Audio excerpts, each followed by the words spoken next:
successful people a lot of times are like, do something athletic in front of me. Let's see if you can do something. Do you have a competitive edge? Do you want to win? You know, it was like that kind of, they said there was going to be a lunch. We walked in, there was like hummus and a strawberry. So it was like not exactly, but that's fine. They're healthy. That's what they eat. You know what I mean? Tech successful. It was a scene from Ex Machina is what it was. But it was lovely. It was lovely. And, you know, the house is, you know, tremendous and beautiful. And then they go, let's play some pickleball. Do you guys play pickleball? And I was like, I don't really know what it is, but I'm sure I will do it. And then it's a cross between tennis and ping pong. Mm-hmm. So you have, it's like a court in a gym and you're playing pickleball. And me and Ben, of course, are going to play together. But then they said, well, you're both beginners, so you should play with the other people there. So we did. And it was, now you look at me and you look at Ben and you're like, oh, Ben, he's going to be the athlete. Ben was so bad at this game. And he kept cheating by going into this area where you were not supposed to go into. It was so embarrassing. Now, they're in gym clothes. Me and Ben have jeans on because we didn't really know. It was raining. We didn't know it was going to happen. And I was doing pretty damn good. Like a few of the other people there were like, you're going to be really good at this. I had a great, you know, because I played tennis as a kid a little bit. And I know how to really just kind of hit the ball, just have it sail right over the net. Ben was aggressively, you know, we're playing doubles. And Ben was aggressively trying to like hit the ball in front of the other people and then just failing miserably at it. Did you know how bad you were doing? I charged the net a couple of times. It was embarrassing. Did you feel how bad you were doing? I had a couple of were them you told me shocked how good at, I was, actually. Who told you that? Well, I can't say his name, but he was not. I was doing very well. You were great at serving. Very good at serving. You know what? You know what? See, this is what he's trying to do. I was doing really, really well, okay? I do what I do well, and Ben likes to pretend he does everything well. I'm an amazing server. And then I can also do the volley, but I also feel like after I've done the serve, I should be done for the point. I don't want to run around the court like a psychopath. It's unbecoming of a man of my stature. So I do the serve, and then the other person runs around like a monkey. And then I was good at returning too. He's being a piece of shit because he was genuinely embarrassing. And these are really rich, successful people judging us. And the pig is murdering it, running around the court, doing what I have to do. And then this guy's family walked in, and then they were all staring there watching Ben just wildly run around. And it was it was hard to see. It was hard to see for me because I felt bad for Ben. I was embarrassed for Ben. We'd never done anything athletic before. And you thought, you were thinking that I was just going to not be good at all. That's not true at all. That's what you felt. No, I know you were a swimmer and everything. Yeah, pipe down. What happened was I was phenomenal. I was pretty damn good. The guy looked at me and said, you are going to be very good at this. The other guy. The main guy said you were good. When did he say that? He actually said twice. He's like, wow, that was really impressive when I was up there. Like, I had a couple times where it was like, that's insane. one isolated thing. That's not a review of your performance for the entire day. It's what you did, one or two good things. I don't think I missed a serve though. Like I didn't hit a serve out of bounds though. I had the serves were pretty good. I was just saying, between me and you, would you argue that I did a little better? Oh wow. Overall? Yeah, overall. You won more games. Well, they care about winning. You understand? Mm-hmm. What metric are you deciding? I won more games. What metric are you going off of? Inner belief. Well, anyway. After the game, we hung out and ate hummus, and it was nice. Some matcha. Delicious. Yeah, some matcha. It was lovely meeting new people here in Austin, Texas. And, you know, we're not influenced by anyone ever on this show. We're never influenced. I am never influenced by anyone on this show. Like I meet successful, powerful people all the time, but I'm never like a guy who's like, oh, I should start evangelizing on the behalf of anyone. I never felt that. I've never felt that. You know what I mean? Yeah. I do, and this is unrelated. This is an unrelated point.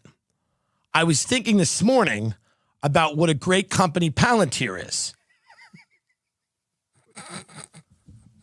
While I had my eggs. And I woke up and I said, what a great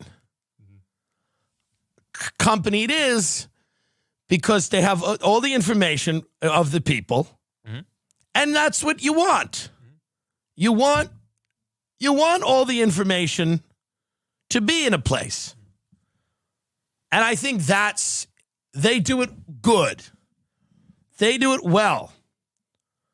So I'm a fan of them. Yeah, great investment. The great investment. Yeah. I also would like to say, I like the Central Intelligence Agency.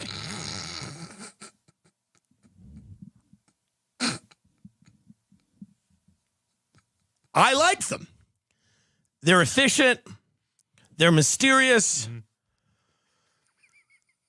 And I think that we have to relax when we are always with the bringing up the bad things they did in the past. Enough with that. Stop that.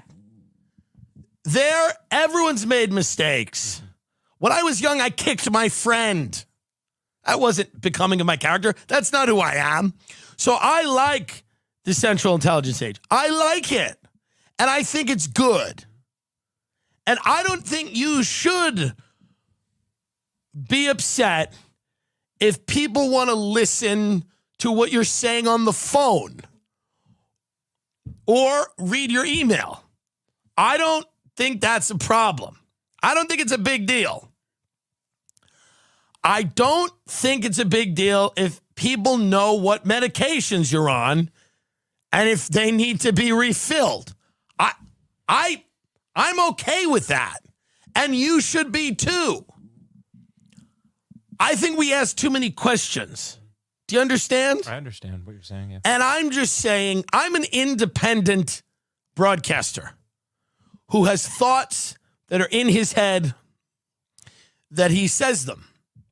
They are not given to me by anyone, and I am not influenced by anyone. But God damn it, if Jeff Bezos isn't a great fucking guy. He's a great guy. And I want things to be delivered to me with a drone. Right? Yes. So that's what I'm saying. I'm saying those things and only those things. Mark Zuckerberg gets a bad rap. He's a sweet boy who's created a thing that's a little wacky. Do you understand? Jack Dorsey's a fine man. He's a fine man.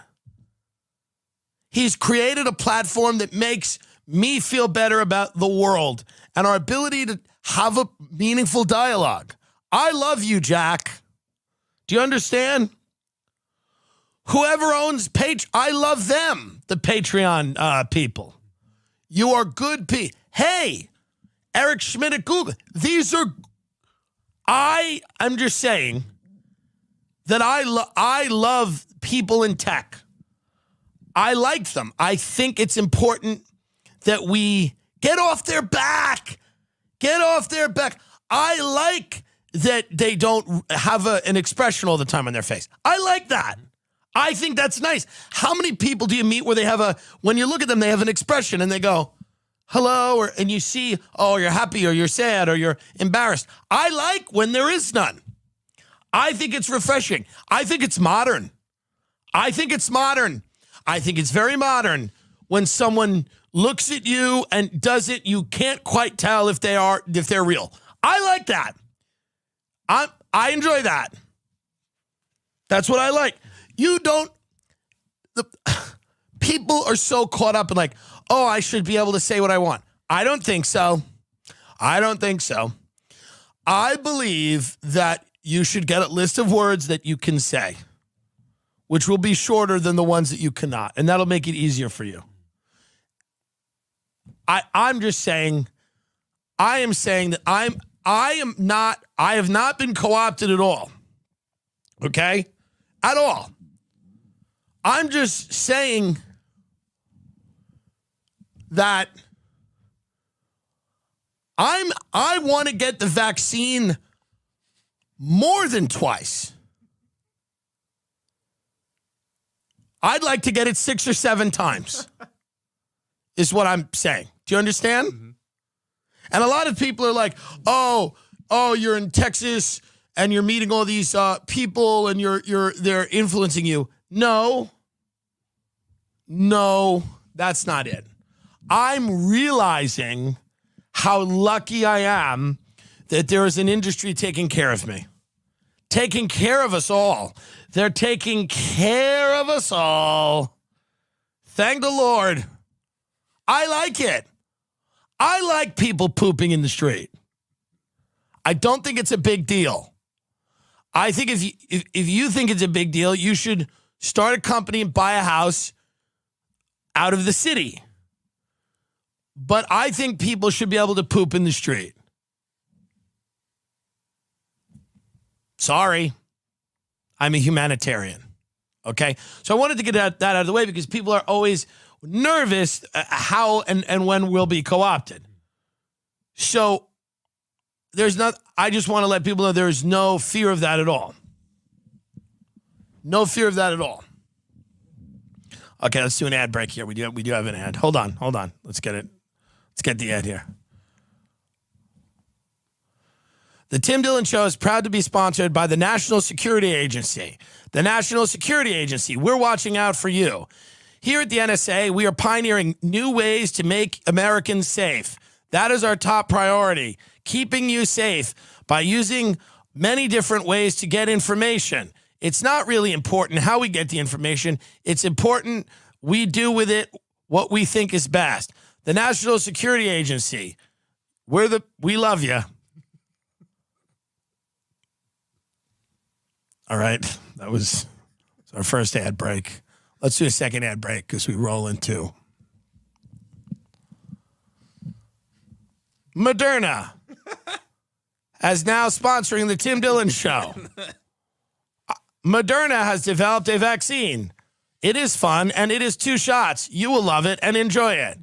And afterwards, it will be shown that you have taken it in a wallet so you can get into basketball games and concerts. Moderna is always working hard to try to solve the problems of tomorrow. Just have to get these ads out of the way, folks. It's just... The Tim Dillon Show is proud to be sponsored by the Bill and Melinda Gates Foundation. Bill and Melinda are here to help. They want you to know that. Bill has spent years tirelessly trying to solve every problem that has ever arisen, from climate change to vaccines and diseases and overpopulation and how these all go together somehow. Bill and Melinda are very excited to help people through their charitable donations and foundations and contributions. On this show, I have said things about Bill that are not true because I am a stupid pig. Don't listen to the stupid pig. Do your own research at their website, the Bill and Melinda Gates Foundation, because that is where the accurate information is. All other sources are not to be trusted. I am sorry for what I have said about Bill and Melinda Gates. It was inappropriate and downright wrong. I wrestle with the guilt of what I have said about them. Sometimes it is so bad that I lay in bed all day like I have just taken the much-needed second shot of the Moderna vaccine. This ad copy is good. It's not bad. I am very, very happy. I love Bill and everything he has done for the third world and our world. And all of the worlds. Bill and Melinda Gates. I am very sorry that I said that Warren Buffett was a creepy old goblin and that him and Bill were frauds and that they have a plan that if only we had any clue about it, it would scare us all.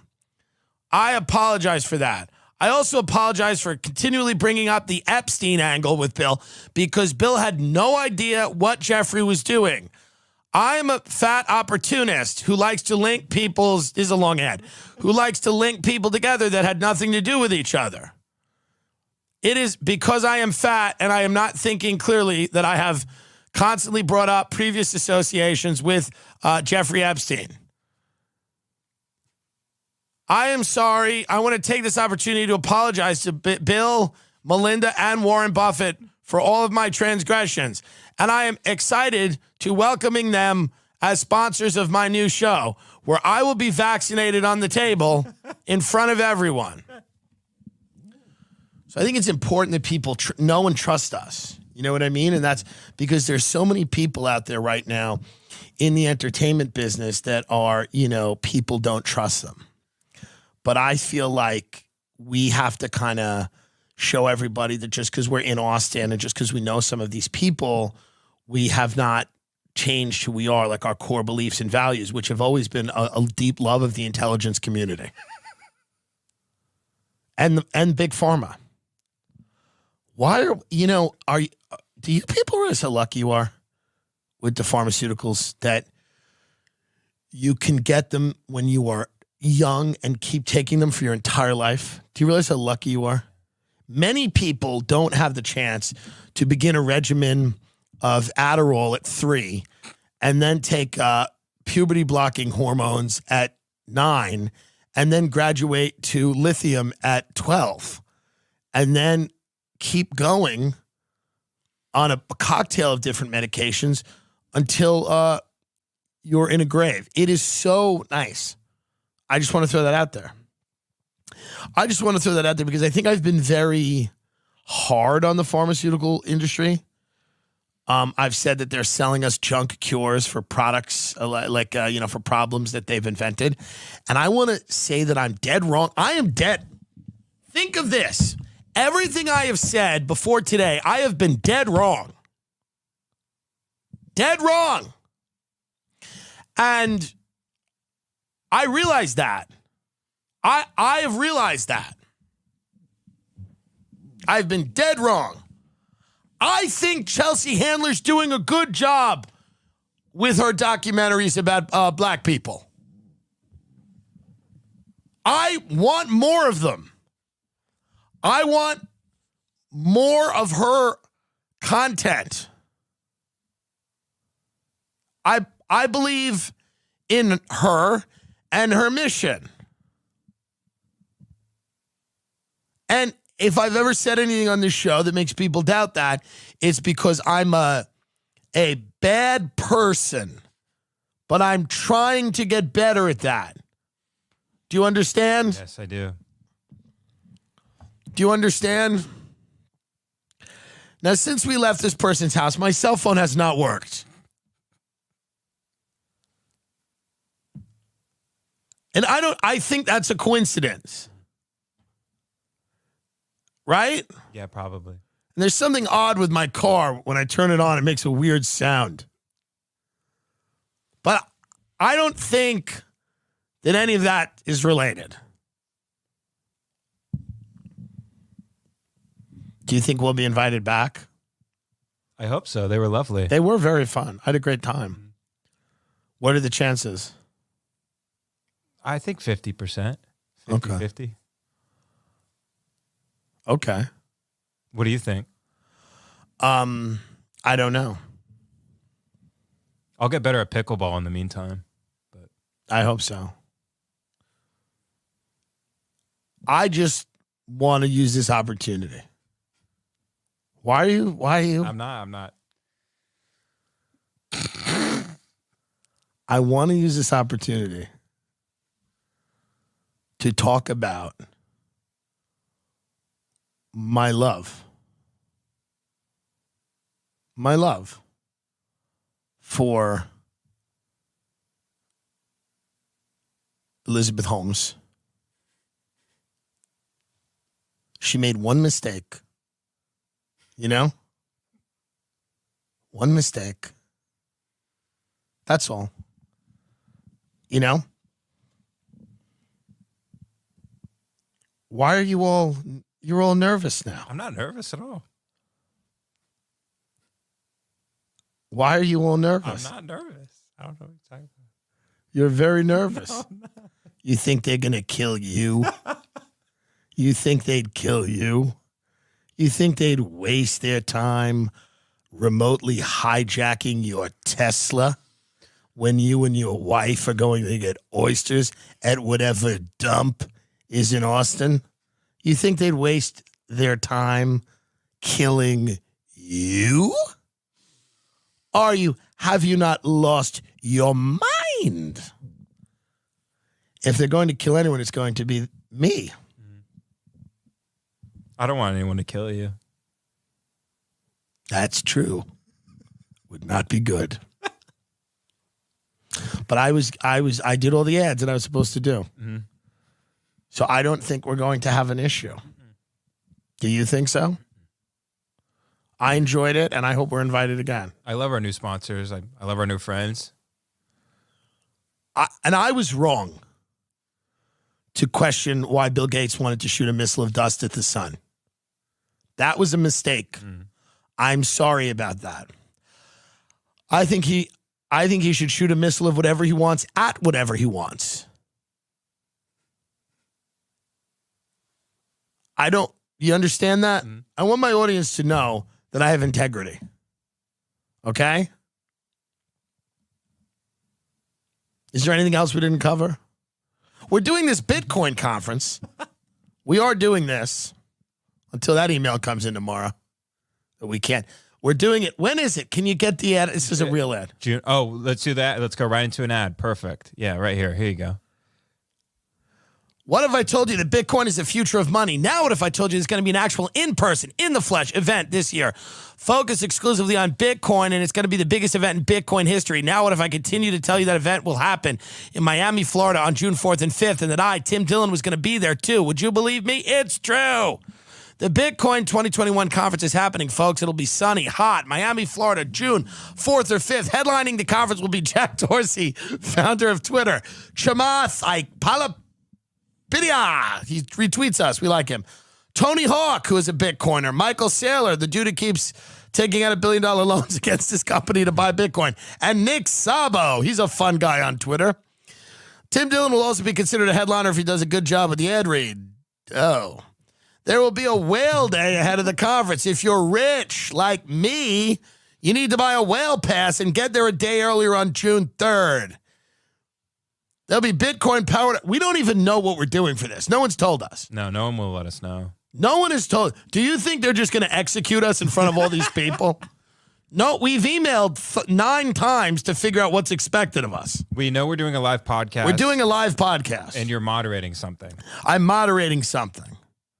There'll be Bitcoin-powered arcade games, a massive art gallery with all the most famous Bitcoin artists. Tony Hawk is skating a half pipe, and much more.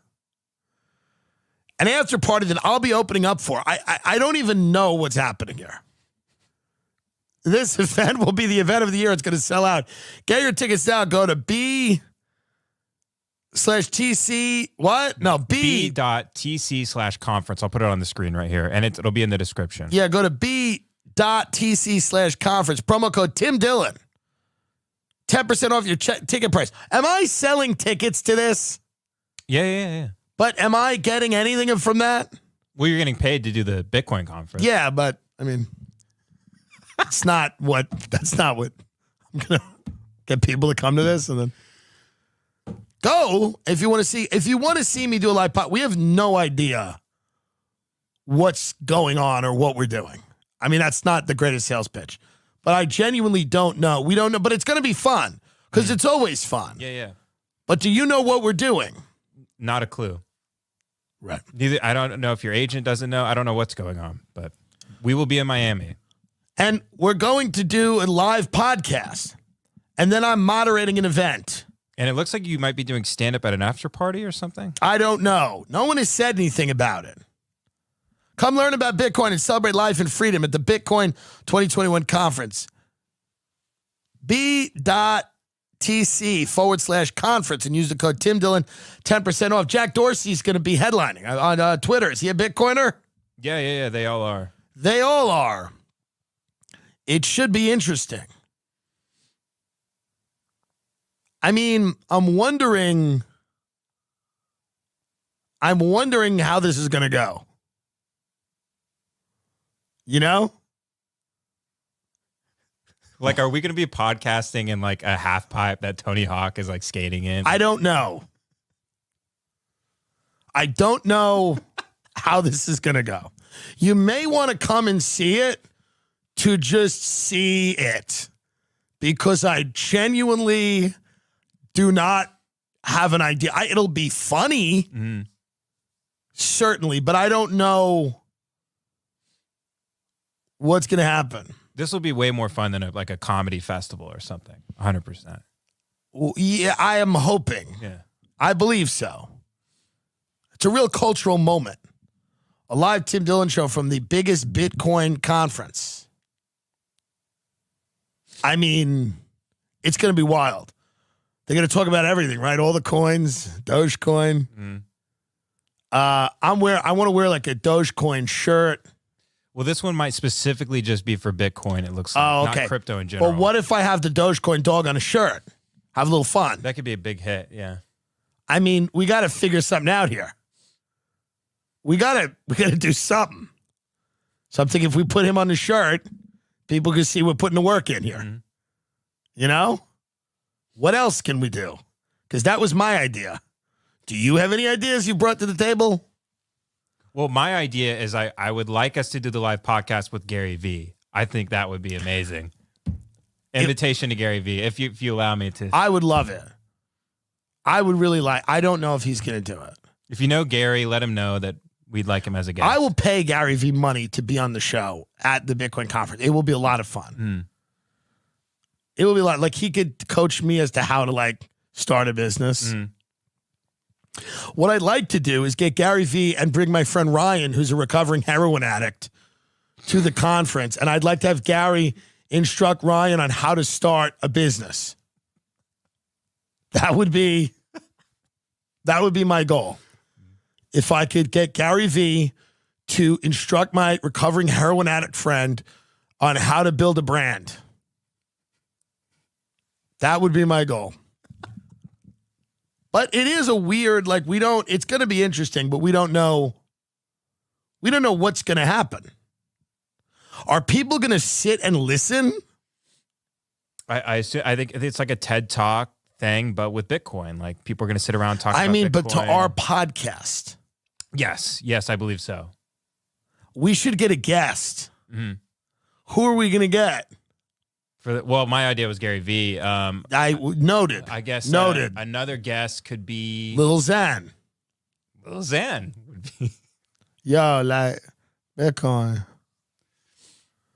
But I'm dead serious. Shouldn't we have a guest? Who?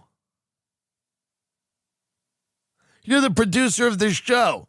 You went today and made a mess about pickleball. You lied on the show and said I did. You mean you did nearly the same. We did not. You blew a lot of high profile things. I blew a few of them, but you blew some serious. And I had an amazing serve. People noticed that I had a skill set. Yeah, I was a little bit chaotic in my skill set. You were really all over the court, and you kept cheating. You kept going into the kitchen, which is the thing you shouldn't go into. I was wearing Clarks, though. If I was wearing tennis shoes, I could have stopped on time. Yeah, I mean, everyone's got a story. But, you know, that area right by the net, you kept going into and cheating. What about Roseanne? Like, I'm dead serious. Oh, amazing. Can we fly Roseanne to the Bitcoin conference? From Hawaii? Sure. I don't know what we got to do something here. I'm dead serious. Paying us money. We got to figure out something. What if we get Chamath to explain Bitcoin to Roseanne? Something like this has got to happen. I'm telling you, we need to get somebody who needs to explain Bitcoin to someone else who's completely off the planet. That's the fusion I want to make. I want to make this happen. I want to take a Bitcoin expert. Maybe I'll just get one of my friends who's like from Long Island, who's just completely shot. I don't know. But that's what needs to happen here. Whitney Webb is coming up. She's going to be here to discuss getting thrown off of Patreon why that happened. She's also going to talk about vaccine passports, why she's skeptical that the Maxwell new charges mean much. We told her we'd have her back if the Maxwell thing goes to trial, which we don't know if it will or not. It's supposed to in July, yeah. We'll also be we got an episode with Stanhope on the Patreon right now, the higher tier, because we kind of fucked them over. We didn't mean to. And we were going to do a big long episode with Doug and put it out this week, but it just didn't work. It just kind of went off the rails at the end. It was like, this was what we could do here. We can't, but we'll be back there. Lovely people. Love them both. Doug and Bingo. We'll be back there. So we got that rocking and rolling. We got live dates. A lot of them are sold out. The majority of them are sold out. And we got more being announced all the time. The world's opening up, and we're out there having a lot of fun, or just doing what we have to do as a job. You choose. Your choice. Some of it is fun. But, I hope this is fun.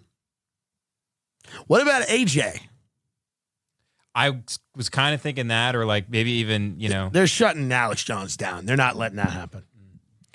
Because what about if Alex Jones, charged Jack Dorsey on stage? He's like, you motherfucker. And Jack Dorsey's like, who the fuck brought Alex Jones? And it's like, oh, the comedian that we hired. It would be really cool if we snuck Alex in. He stayed at our hotel. And we got him to enter the back door. He just like the Kool-Aid man just popped into the conference. It'd be amazing. Yeah, well, now that no one will figure that out now. You just put that plan out there, dumb. Well, no, I mean it's clearly a situation where we need to bring in a guest. Who else? You said Alex, and then you were thinking of somebody else. Oh, maybe someone's. I was thinking not just Maxwell, of course, because she's not on bail, but I'm trying to think of someone. We also can't talk to a human trafficker for goofs.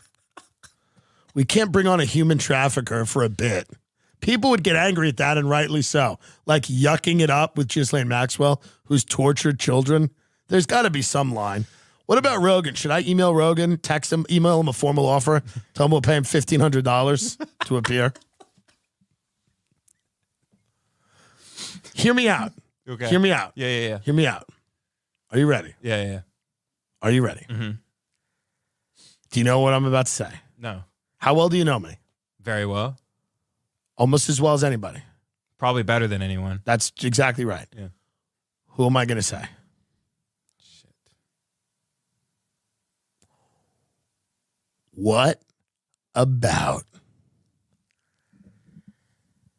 Eric Weinstein? Oh, fuck. Come on.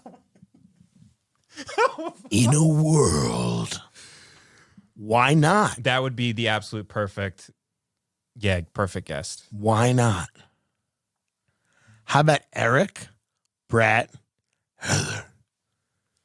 Eric, Brett, Heather, Jordan Peterson, Michaela Peterson, Sam Harris, Barry Weiss, Roxanne Gay. What about Roxanne Gay?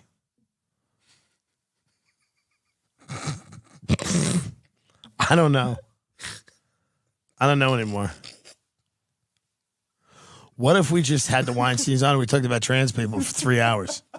People are like, what does this have to do with Bitcoin? Talk about the coin. We're getting heckled. We're like puberty blockers. They're like, talk about the fucking coin. We're here to make money. We should talk about, what a great troll to talk about something completely unrelated. There's something that has nothing to do with it. We're just talking about the Kennedy assassination for an hour. They go, yeah, that was not the room for that. They really went off the rails. What if we bring Sharon Osbourne in and get her drunk and have her just fucking go crazy shouting Asian slurs? Amazing. You know these motherfucking wontons, motherfucking people. Piers Morgan. Mm-hmm. John McAfee. He's not going to step on the U.S. soil, right? Yeah, he's still on the run. Steve Bannon could be interesting too. Steve Bannon. at a bit. Now, that'll be a major story if he would do it. The conference people would probably get mad. They don't want to politicize it. Maybe I'm wrong. Maybe they're friends with him. I have no idea. They probably are behind closed doors.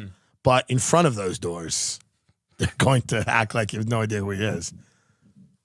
All these billionaires stopped pretending they didn't know who Trump was when he got elected. It's like, wait, what? Matt Gaetz. What about Matt Gaetz? What about Donald Trump Jr.? DT June. I think he'd do it. Trying to think who we could get that would actually be good for the show. What if we had it's got to be someone in that world. Well, yeah, I mean, if John McAfee can step on U.S. soil, he would be legendary if we gave him some White Russians and just let him go. Right. He's amazing. Right. Well, anyway, as you can tell, we've planned out a real big, great event, and we've dotted all the I's and crossed all the T's. So go to b.tc/conference. That's all fake. We know exactly what we're doing. It's going to be amazing. b.tc/conference. Use the code Tim Dillon for 10% off. Sheath underwear is great. It works as underwear and a bathing suit. Go to sheathunderwear.com. The owner of Sheath Underwear, the founder of Sheath Underwear, was a soldier. And I like to support businesses of the troops. And they have a flexible pillowcase for your junk. It's literally all I wear. They're the best. You have to try it yourself. Give them a Google, sheathunderwear.com. The inventor, Robert Patron, check the story. It's interesting and even somewhat inspiring. It is inspiring. It really is. Do you know the Sheath Underwear story? No. Robert was in the service. I forget which branch. Marines or something. Maybe not. Maybe Army. I don't know. He went to Iraq. He had like 3 tours or 4 or something crazy. 3 or 4 tours in Iraq. And then he came home and he had a little PTSD. And he murdered his wife and his kids. He murdered his wife and his 2 children. And then he started this underwear company. And it's so comfortable to me that I don't know why anyone wears anything else. He bludgeoned them. He bludgeoned his wife in front of the children first. And then he said he couldn't live with the types of people that they would grow up to be. So he killed both of them. This is sad, but this is common and this is what happens. But this is what heroes sometimes do. And he killed his family. And then he started an underwear company. And it is really great. And it's because it cradles your junk in a very good way. You know? He learned about the importance of underwear when he was organizing the warlords in Afghanistan who like to fuck ladyboys in Afghanistan, many of them children. He learned about the importance of underwear because the climate in Afghanistan is very interesting. It's very hilly. The only thing that grows there is opium. And they would walk around a lot and they would chafe. Their junk would chafe. And they wanted their junk to be nice for when they just submerged it into the child ladyboys that are running around Afghanistan.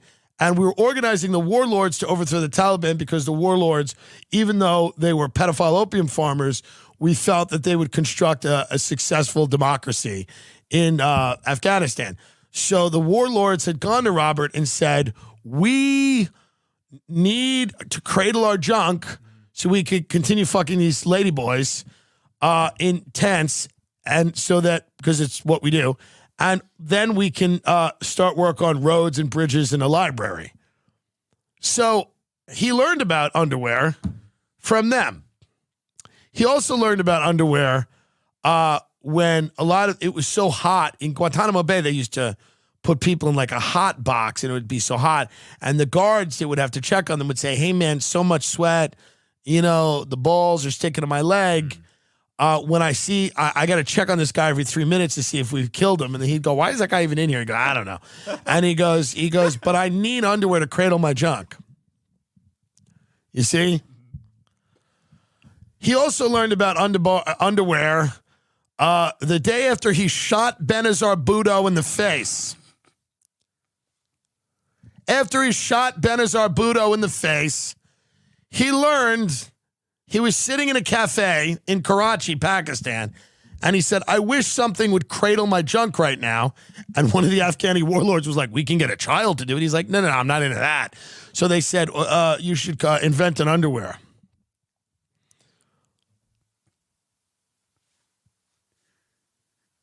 I'm doing the ad the way they want. I'm just following orders. Sheathunderwear.com, 20% off. Use the code Tim. We have to say that. Okay, now Whitney Webb. Ladies and gentlemen, welcome to the Tim Dillon Show. Returning favorite. She is the tech community's favorite reporter. When are you going to win that award? When are they all going to get together and give you an award for being the tech community's favorite reporter? From an undisclosed location, Whitney Webb. Now, I want to go into this with you first. What happened with Patreon? Oh, man. Okay, so that was going on actually while I was moving countries. So I just left Chile for the first time in like 6 years. And I'm going to live somewhere else now. And while all of that was happening, Patreon sent me an email saying my account was set to be suspended if I didn't delete certain posts for medical misinformation, they said. But it's like a scripted email. So they had, here are the examples of misinformation we found on your page, and they left it blank for me. I actually tweeted this out. Other people that had gotten this email from Patreon had like links, examples of the alleged misinformation on their page provided to them. They left mine blank. So I responded and asked, and they provided links and instead to things that had never been posted on Patreon, but things that had been posted on my website, Unlimited Hangout, including some that I'd never even written, claiming that Patreon's community guidelines apply to my personal website. So wait a minute. And because They sent you links from articles, some of them that you wrote, but some of them that other people had wrote? Yeah, that were on just my website. And they were saying if you don't delete those articles, then you're off Patreon. Yes, and I am off Patreon because I'm not going to delete them because there's nothing factually wrong with them. Right. And they, declined to say what was wrong about the articles. On their website, on Patreon's website, the only examples of medical and misinformation they're going to censor for are things like telling people to drink bleach and telling people that UV light is the same as a COVID-19 vaccine and stuff that I would never say on my site and stuff like that. But I'm not the only one that got censored in this way. Like James Corbett of the Corbett Report and Ryan Christian of the Last American Vagabond were also taken down under this new policy. James Corbett especially, cites literally everything he says and has never been wrong, never had to retract anything. So it's really amazing that they went after him as well. But all of this is about any sort of reports that were critical of the vaccine. So in the case of, in my particular case with Patreon, they were most unhappy about an article about the Oxford AstraZeneca vaccine that I wrote in December. And, fast forward a couple months, I think it's over 20 countries now that are no longer using that vaccine because of safety concerns. And that article was about how the people that developed that vaccine have a history of doing really shady things in their safety trials, and including this one. But I was talking, about past examples. And also the fact that one of the developers of that vaccine gave a speech and is deeply connected to individuals that are part of something called the Galton Institute in the United Kingdom, which is the renamed British Eugenics Society. They used to be the Eugenics Society until 1989, I guess, thinking that having eugenics in your name was fine. I liked it until 1990. They were like, we're still going with this eugenics name because maybe there'll be a turn in public opinion. Right.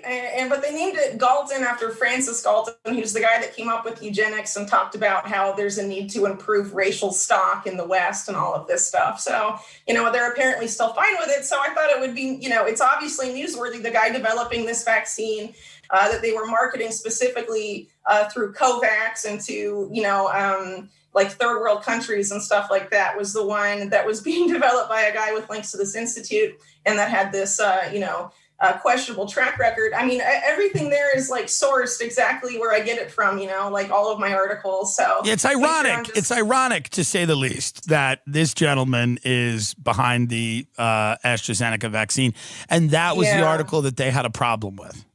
Yes, but they wouldn't say what was factually inaccurate. And in their original email, they didn't even give me an example of misinformation. They just sent me the notice saying that I was going to be suspended and deplatformed. Obviously, that has an impact on what I do. For most of last year, until I saw the writing on the wall a little bit with Patreon and created a backup, to be able to financially support myself and my website. If I hadn't done that last year, Patreon doing this would have completely shut me down. So, well, we want you to plug that right now. Where can people go and support you now? Well, since Patreon shut down, for people that don't want to use the main alternative I've been using, which is Rockfin, ROKFIN, where I have my podcast and some other stuff directly through my website on Unlimited Hangout. We basically set up a Patreon equivalent like on the site. So there's there's posts, and it's sort of like a forum thing, and you can comment that you can join by signing up with really like any amount for like a monthly thing, just like Patreon. Yeah, there's something very strange about Patreon censoring people for off-platform activities, meaning that it's not necessarily what you did on Patreon. It's an article on a website. Did they give you a time limit? Did they say you have 48 hours to delete? No, just kept following up emails, like one or two being like, just wanted to see if you've deleted those articles yet. And then when you don't delete them, they say, oh, well, I've suspended your page. And then, it goes away. Right. But, this is a really insidious form of censorship because it's attacking the finances of the content creators directly as a way to try and prevent us from being able to, do this professionally, Yeah, and I mean, listen, it's we're the fourth biggest show on Patreon, and we are number 4, right, Ben? That's correct, yeah. And I am in the world, right? I believe so. Yeah. And I'm highly critical, and I don't have any direct contact with them. Do you ever speak to them? They don't let me talk to anyone. It's a very good idea. Ben handles everything because when I talk to people, I mean, you think you were thrown off quickly. They've been very polite to me. They've been very kind. Well, we bring in a lot of money over there, but I am highly critical of what they've done, and especially in your case, like that to me, you're not. I think what they're trying to say is your articles are going to, make people less likely to get vaccinated. Now, here's the reality: people have to have access to information. The people are going to have to make decisions based on that.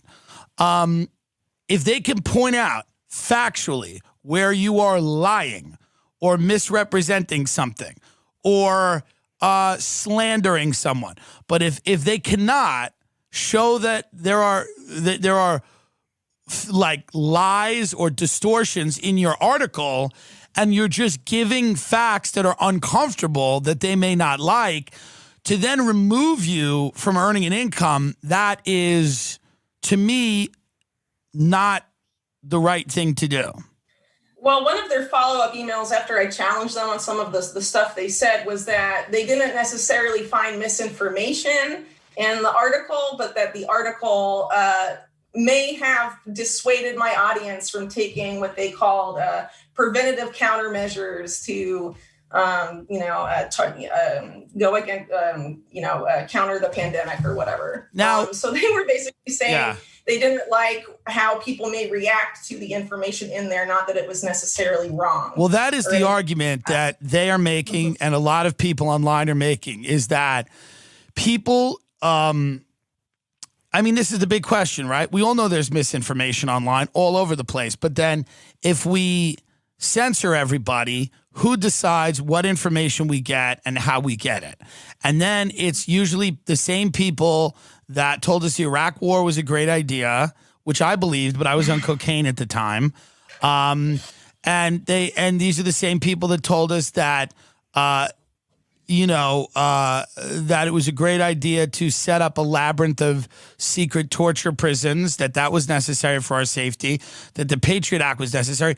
All these, whether it's the New York Times or the big 3 networks, like they They still want to control the information. And now it's those tech companies that are stepping in place of these broadcast networks. It is now tech that wants to control what information we get and what information we don't get. But here's the thing, if your public health measure is largely your campaign around it is largely based around coercion, that is necessary. That's going to lend itself to people being hesitant about partaking in it. Right? And you're saying that 20 countries now don't use the AstraZeneca vaccine. Well, yeah. Or some of them suspended it for particular age groups, like people under 50 years old aren't going to be taking it anymore and stuff like that. But there have been a lot of safety concerns that came out that didn't show up in the safety trials that were also, after my article, criticized by mainstream media outlets because they weren't conducted well and they were sped through or the data was manipulated. I mean, all of this is public record. But I guess if you put, you aggregate all of that negative information and you put it together, it may have a different effect than just one, mainstream media report on one case. This is what happens with your work a lot. You'll write something and then 6 months later, when it's safe, the media will write about it. And it could be, yeah. I mean, it happens that way. But, a lot of times people wait to speak up about something until they feel it's safe and it won't necessarily impact their career.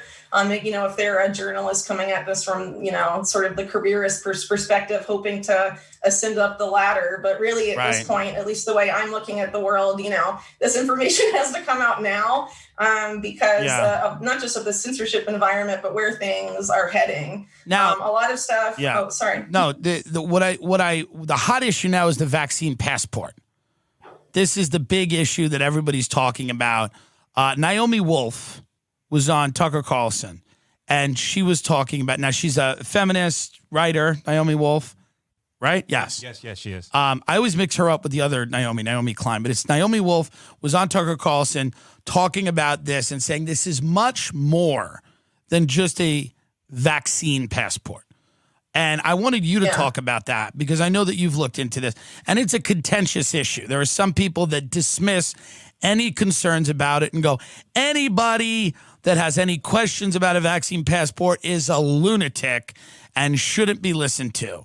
And then there are people where I go, I don't really know what a vaccine passport is. I don't know that I trust people to tell me what it is. In your estimation, what is a vaccine passport and how could it be used? Okay, so what we need to understand about the vaccine passports they're promoting now is that they're not intended to stop with being vaccine passports. It's something that's going to be much more expansive and extensive if it gets its foot in the door. So back in January, I wrote about something called the Vaccine Credential Initiative, a public-private partnership with Microsoft, Oracle, Salesforce, the MITRE Corporation, a U.S. government contractor, all coming together to create the framework for vaccine passports, of course, a couple months before there's this big public push, but they called them smart health cards and called them vaccine wallets. And this is basically the framework that a lot of these passports at some point will be running on. Some of the ones in use are already running on this protocol. It's interesting they call it a wallet, because the developer of this framework at Microsoft talks about how you may need to show your vaccine passport to be able to rent a car someday in the future. And of course, them using the term wallet implies that this is going to move into economic activity at some point. And if you look at, for example, Bill Gates's Gavi, the Vaccine Alliance, they've already partnered with MasterCard to combine MasterCard's digital payment service with Gavi's digital vaccine card, and they're currently piloting that in Africa, the Gavi MasterCard thing in combination with a company called Trust Stamp, which is biometric identity. So basically what these vaccine passports are intended to be is a digitized vaccine record plus a digital wallet and then a biometric ID all in one. Yeah, why is MasterCard involved? I mean, call me ignorant here, and many have. But why is MasterCard involved with a vaccine passport? Why would you need any type of financial, why would they need any of your financial information? That confuses me.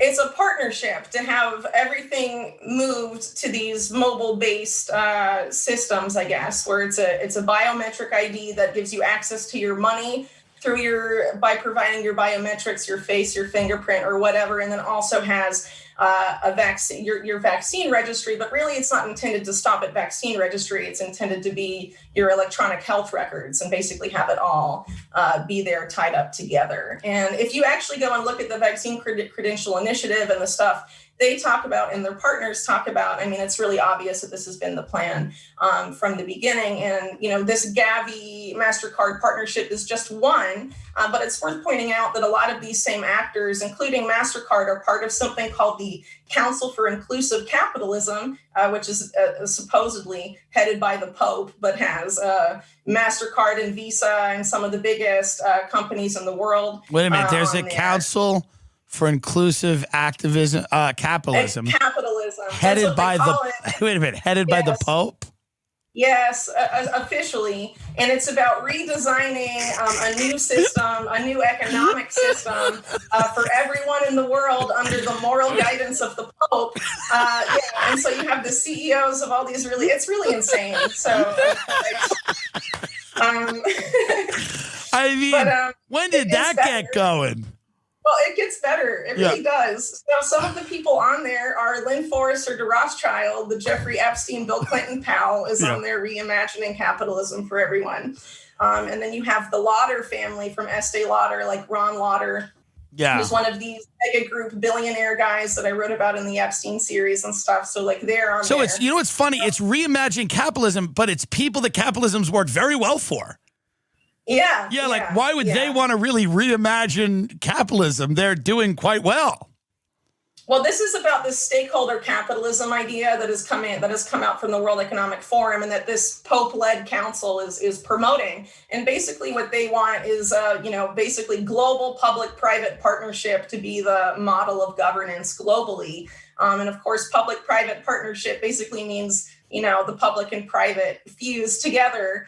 There's another word for that has been used historically, but this is what they're going around promoting and saying that it will, but under the guise of it being called stakeholder capitalism. What's the word that's been used historically? Fascism? When you merge the public and private sectors, and you basically have one entity that is the power that you cannot challenge and has a monopoly on force and the production of goods and everything else. I mean, Chris Hedges calls it the corporate state, and he said it's the most powerful force in the world is the corporate state. It's mega corporations fused with the national security state. Good luck. Good luck, penetrating that. I just love this idea of a council led by the Pope to reimagine capitalism with all these billionaires on it. North Bands makes the most interesting and unique men's and women's rings. These are great rings if you want to get someone a gift or get them for yourself. They've been handcrafting rings for 10 years and take great pride in their quality and design. We make rings from the following unique materials: meteorite, whiskey barrel, ironwood, natural shed, elk and deer antler, titanium and tungsten carbonite, Damascus steel. That's Game of Thrones stuff, black and acid washed, and many more. The rings are dreamt up, made, and assembled in the USA. This company has over 2,000 5-star reviews. Every single purchase includes a free North Band silicone activity band and a North Band's wooden ring box. We offer ring sizers so you can get sized at home. I like jewelry. Do you have anything to say about that? I like jewelry too. See, I'm wearing a wedding ring. It's very important that you have a ring and that it is made of something cool, like meteorite. How much better would your life be if you could go, I have a meteorite ring on my ring finger? Amazing. Or Damascus steel. Imagine that you said, I like your ring. What's that made of? And somebody goes, Damascus steel.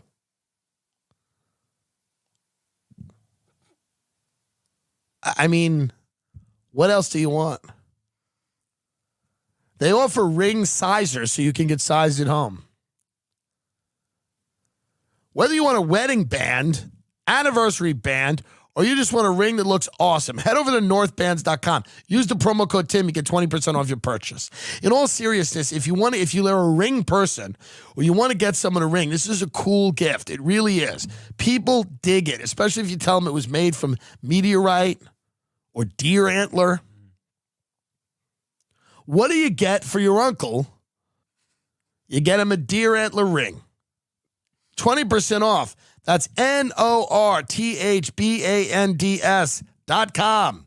Use promo code Tim to get 20% off a truly unique ring. If you're a fellow whose resting body temperature rivals that of Las Vegas pavement in mid-July, standard antiperspirants probably don't give you much relief. But before you resign yourself to a life of perpetual pit stains, know this. Duke Cannon Dry Ice Cooling Antiperspirant is made for guys who run uncomfortably hot. Its moisture and friction-activated cooling system is just formulated with menthol to give you the all-day sensation of standing under an air conditioner cranked to high, not a heat lamp stuck on broil. Available in refreshing menthol and eucalyptus and peppermint and musk scents, Dry Ice uses activated charcoal to effectively combat sweat and stank. And with the highest level of odor and wetness protection available, you'll last longer in the heat. And your shirts will too. There are so many products to choose from. Dry Ice Cooling Antiperspirant, menthol, and eucalyptus. Menthol delivers instant cooling, crisp peppermint and musk scent, enriched with activated charcoal to remove toxins while deodorizing. Moisture and friction-activated cooling system keeps you cool, highest allowable sweat protection. I'm telling you about a good deal here. If you go to DukeCannon.com and use promo code Dillon for 10% off your next order, go to DukeCannon.com, use promo code DILLON for 10% off your next order. Plus, get free shipping with orders over $20. A curated collection of Duke Cannon products are also available at select Target stores. So if you're at Target, like Dan Carney goes to, you can grab it. How fun! Now, these vaccine passports, when they roll out, if they roll out, I imagine they're coming. It doesn't seem like there's much of a fight here. I imagine they're coming. They're going to have information about your health records, any sickness that you may have had, your mental health, if you've spent time in any medications you're taking. This is farther down the line. I mean, they're going to start off with less information first, but they admit that these initial ones are just a starting point. They plan to expand it later. If you go and watch the people that designed the frameworks and protocols that all this stuff is going to run on, they basically tell you what the intention is. So, first off with the COVID-19 vaccination, it's this little paper card. It doesn't look very threatening. And now they're talking about you need a vaccine passport. Well, they're already saying people are going to fake paper vaccine cards and paper vaccine passports. We need to tie it to biometric identity. They're already saying that we have to combine it with that before they've even rolled out the vaccine. So like passport. A retinal eye scan. Little retinal eye scan. Not necessarily, okay. But facial recognition is really pretty ubiquitous in the U.S. and Western world. Most people, a lot of people unlock their phones with their faces now. I do, so yeah, we all do. Most of us do. Mm-hmm. Well, I don't, but some people. Okay.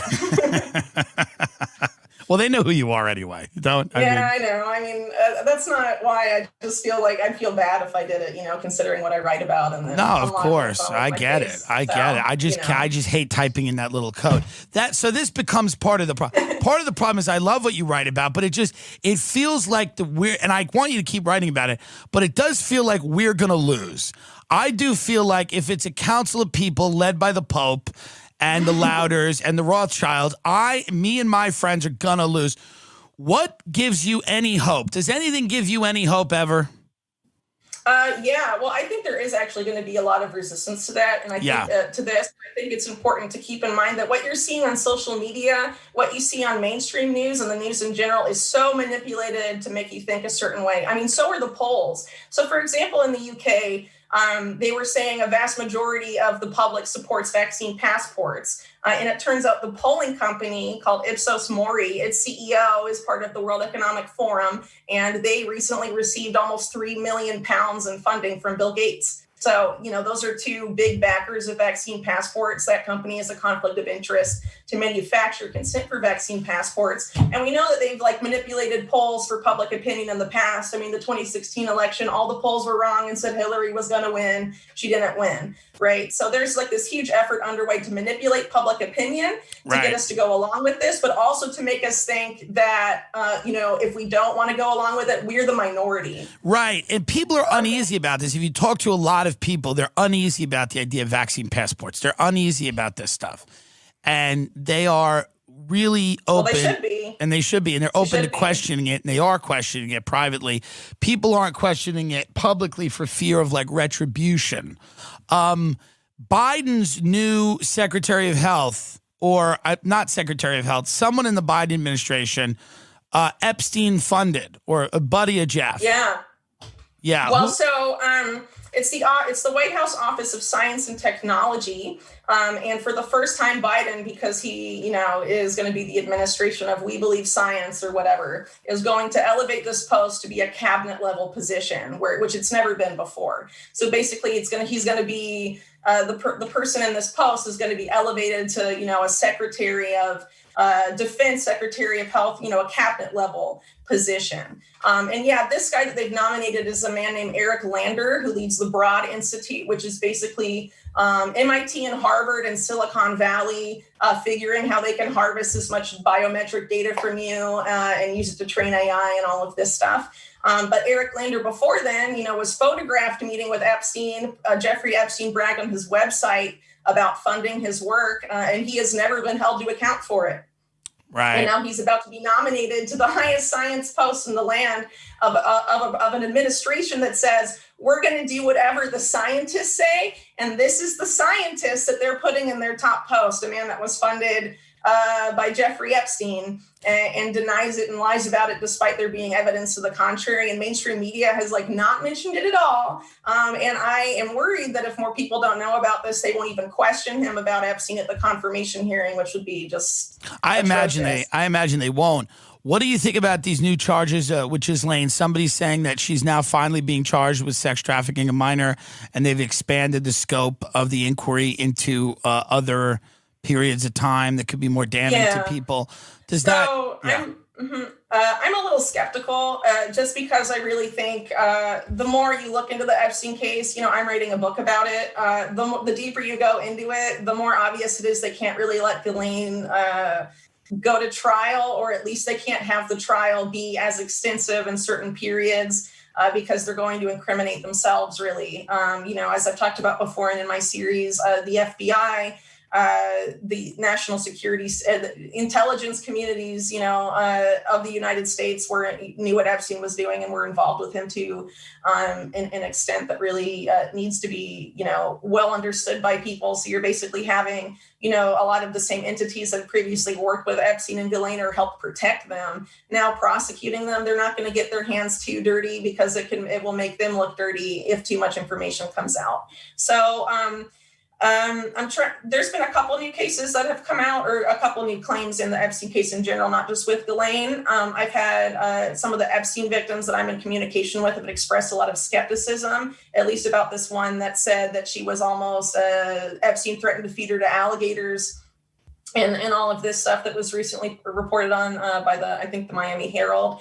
They were pretty skeptical about it, just saying that the behaviors ascribed to Epstein there didn't really match up at all. And this has happened before because there are some people that think that they can, make money out of this whole scandal. There's a lot of grift related to Epstein that tries to profit off of his victims and things like that. And there have been people in the past that, it was pretty obvious they made up their encounters with Epstein based on saying things that everyone he knew, friend or victim or whoever, said he would never do and never had done and stuff like that. So, some of these newer cases, they've expressed skepticism about what's going on here. And, I think these latest charges against Dillon was because of how the SDNY prosecutors had constructed her case up to that point. Her lawyers were apparently in a position to potentially get the whole case dropped, which would have been super scandalous for the SDNY and definitely led to a lot of not necessarily public unrest in the streets, but them getting a lot of heat and a lot of angry people about their handling of that case if that had come to pass. So I think they did have to sort of slap her with bigger charges, because last time, I came on your show after she was arrested and we talked about it a little bit. I noted how in the indictment they admitted that she sexually assaulted the victims in that indictment, but they didn't charge her with sexual assault.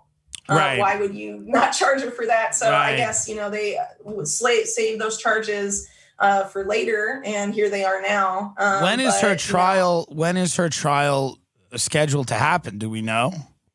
I think it's in the beginning of July. I think I can't remember the exact date. I'd have to go back in and check. I have a couple months, right? So You have a couple months. When do you totally think on your top of book that. is? Are you waiting for her trial to add to the book? Or are you trying to? Is the book mainly about what happened before they were caught? So it's mainly about what happened before, but new information is coming out all the time. And I'm actually worried they're going to start censoring Epstein-related information from the internet as we get closer to the trial. So I'm just trying to amass a lot of information about particular things before they can do that, because the censorship is really bad. And I think they want to, not just bury people talking about current stories and current events on YouTube or wherever, but they actually want to go back and censor things like the Wayback Machine that they've already started messing with and things like that. As far as my when the book comes out, it's currently scheduled to come out just a couple days before the trial, but because of I had to move across countries and the situation in Chile before I left was really crazy, so I couldn't even get childcare because of what's going on there. So Right, so you had to go. I may have to delay it a little bit, but I'll be making. Well, I'm living in Austin, Texas now, and you're always welcome to come here and visit, and all of your friends are here. Thanks. Every day a new tech company moves down here, so maybe we could get you a few speaking gigs. All right, so it's Rockfin, ROKFIN, Rockfin. And also, what is the website? UnlimitedHangout.com. Whitney Webb off Patreon. We're not happy about that. Not much we could do about it other than say, go support Whitney if you enjoy her work. She's written the best articles about Epstein and about a lot of different things. And you go into territory that people are afraid to go in to. And that you're like a muck-raking journalist. That's what you do. You rake up muck. Is that fair to say? Yeah, I mean, I guess so. I definitely rake up muck and try and tell people about it and about all the muck, whatever Right. I find, I put out there in the article. I mean, it's up to people, I think, to draw their own conclusions from this stuff. And to me, as long as you're not distorting things factually, I mean, to remove you off the platform for an off-platform activity that was not a bunch of distortions. It was, here's factual reporting that may be uncomfortable and people may draw their conclusions. It's very interesting to penalize somebody based on the conclusions their audience might draw from an article. That gets as close to thought crime as you can get. But it's also, in a way, criminalization, I guess, in a sense, or sending the message that you will be censored for criticizing a product of big pharma, really. Because basically the vaccine here is a product. So what if they apply this to other things at some point? You can't criticize this, right? I've always talked about that. I've always said that it's very interesting. The financial industry, they had Bernie Madoff. So Bernie Madoff was this guy that supposedly he's, Lee Harvey Oswald. He's a lone wolf that existed unto himself. And, there's no comment about the larger system. It's Bernie. And now we have the Sackler family who's, made OxyContin, and everybody goes, the Sacklers and OxyContin. And listen, they're demons, no doubt. But the idea that it's like this one family that we can isolate and draw a line around them and go, they're the problem. It was Bernie Madoff or it was the Sackler family. And criticism of anybody else in pharma means you're a hysteric or you're an anti-vaxxer or you're a lunatic. If you say that, there's a lot of people right now getting in trouble for criticizing puberty blockers for children that are identifying as trans, saying that there's, they're questioning the rationale for prescribing very strong drugs to children who are going through a gender identity crisis. There are people that I remember when Adderall came out and Ritalin. People were going, wait a minute, should we be medicating children in the way that we are medicating them? And often I have seen throughout my life, whether it's anxiety or depression, we are a heavily medicated country. The root causes of most of those issues, anxiety or depression, a lot of times they can be situational. A lot of times they have to do with diet. A lot of times they have to do with hormonal things people are going through that they just don't understand. And we dismiss all of that, and our answer for everything is a pill. And that to me I've always been skeptical of that. And anybody who questions that, the pharmaceutical industry is something that we barely understand their power. They have a ton of power. We always talk about the national security state or oil and gas or whatever, or tech, but pharmaceutical industry they're big dogs and they usually get their way. Well, yeah, and they're also tied to the national security state as well. It's worth pointing out, like Donald Rumsfeld, before he was Secretary of Defense for George W. Bush, was head of a major pharmaceutical company, Gilead. Right. It was basically in this revolving door between the Pentagon and big pharma. That's an interesting overlapping skill set to have. You are the CEO of a pharmaceutical company, and then you're the Secretary of Defense. Yeah. Odd. Yeah. It is a little odd. I wonder if the Pope, remember the Pope who resigned? It would be funny if the Pope who resigned, I forget his name, was now just like the CEO of AstraZeneca. Like a Pope, has a Pope ever gone into being the CEO of a pharmaceutical company? Soon we'll have that. We'll have ex-Pope now leads Gilead. Whitney Webb, thank you so much. UnlimitedHangout.com, Rockfin to listen to what? The podcast? Yeah, I have a podcast on there and I have some video stuff. There's so much material coming out every day about the crazy Orwellian crap that is going on. A lot of it behind the scenes and doesn't get coverage. So I'm probably going to have to move to video or some other stuff to get some of these smaller stories out more quickly because writing does take a lot of time. And I also just, moved 8,000 miles across the planet. Right. Well, we always appreciate you coming on. We'll have you back on during the trial. Let's see if we get to the trial of Ghislaine. We'll have a special Whitney Webb exclusive trial. Maybe we can watch the trial. Do you think that there's no way there's cameras in the courtroom, right? Laying there in the surf. That's what this is. I mean, this is an amazing period of time. I mean, and the media makes it worse. I mean, it's bad. It's undeniably bad. In fact, it's so bad, the only joy you have is calling people and telling them that they don't know how bad it really is. That's the only bright part of your day, is calling someone in the morning and letting them know that they don't even know how fucked they are. You get those calls every day. We all compete to deliver the bad news. We're all like Paul Revere, except we're not riding through the night on a horse. We're sitting on our couch watching Netflix. And then every morning we pick up our phone and call somebody and you go, oh boy. You got to see, listen, this quarantine's not ending. There's going to be chips in our arm. It's, we're not going back to work anytime soon. Kids aren't going to school in the fall. College is getting pushed back. You're never going to eat out in a restaurant again. Everybody you know is dead. You are dying. You only have one lung working right now. You're like, I feel kind of good. Shut up. You don't know how fucked you are. That's the only bit of joy we have. You get giddy. You get giddy. You get giddy. And I like to call people, because most people I know now have resigned themselves to the fate that this is going to be a long, hard slog, as Donald Rumsfeld would say. But every now and then you'll catch somebody with a little hope, with a little spark of hope. And you get excited because you know you're about to crush it. Because you know you're about to extinguish their tiny amount of hope. They go, yeah, man. They go, it'll probably start opening up in the summer. And you go, oh, you ignorant piece of shit. You know nothing. Have you not read anything?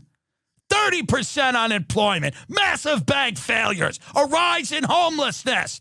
The pandemic will never end. They go, yeah, I guess. What's going to change between now and July? Tell me. I don't know, nothing, I guess. Yeah. You hear them sink a little bit lower, and then you go, all right, talk soon. Beep. It's the only joy you have now is bringing people down. And then sometimes it's fun to lift them up a little because you got to lift them back up to crush them again. So I call people every other day and do good cop, bad cop.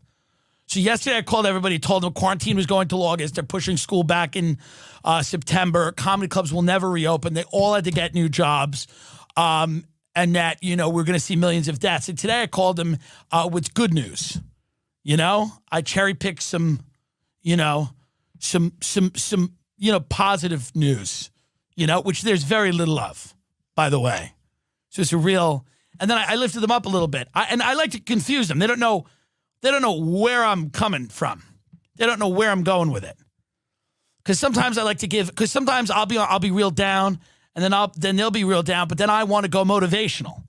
And I go, but here's what you got to realize. But my motivational is different than because this is what I was doing today. I was telling people, I was going, listen, we're going to be okay, and I'll tell you why. And they go, why? Because they're in New York. I mean, they're shut in. New York is America's Italy right now. They're singing in the streets. I mean, it's wild. You know what I mean? And as a New Yorker, as a guy that grew up in New York, it's fucking wild to watch, from L.A., not there. I'm not there. And, like my friend was like, she's like, everyone there's LA is such a narcissist. She's like, I'm glad I'm in New York. I'd rather experience this with New Yorkers. And I'm like, well, good for you. She goes, that's where we differ. I said, indeed. Absolutely. I'm glad we've identified that divergence of opinion. But I was saying today, I said, the American economy is going to get back on track because Americans don't put any value on human life, their own or others. And that is a good thing. It is a good thing that we are a deeply suicidal country with a death wish. It is a good thing that we arm ourselves to the teeth and sit in our little survival bunkers waiting to be allowed out so we can go walk our fat asses onto a cruise like nothing ever happened. It's gonna happen again. Those boats will be full. People are gonna be back in Applebee's putting quesadillas in their ass because that's what we're about. They're gonna be back to friendly fire incidents in their home. Their 4-year-old's going to find the gun they bought for the pandemic, and he's going to blow their brains out with it. Don't worry about it. Thank God. Thank God we have a country of people who truly don't care what happens next, because that's the only thing that's going to save us. Europe is fucked. They're going to sit at home and ponder. We're going to go right the fuck out as soon as we can, get drunk, and crash our cars. Don't worry. Tow trucks will be working. You're going to be working. Geico's back in business. As soon as we can get back in our cars and hit someone, we're going to do it. As soon as we are allowed out, we're going to cause some problems.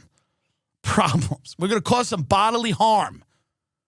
And that's what we're about. That's the only reason I am hopeful. I don't trust the government. I don't trust the private sector. The only thing we have left is science. Truly.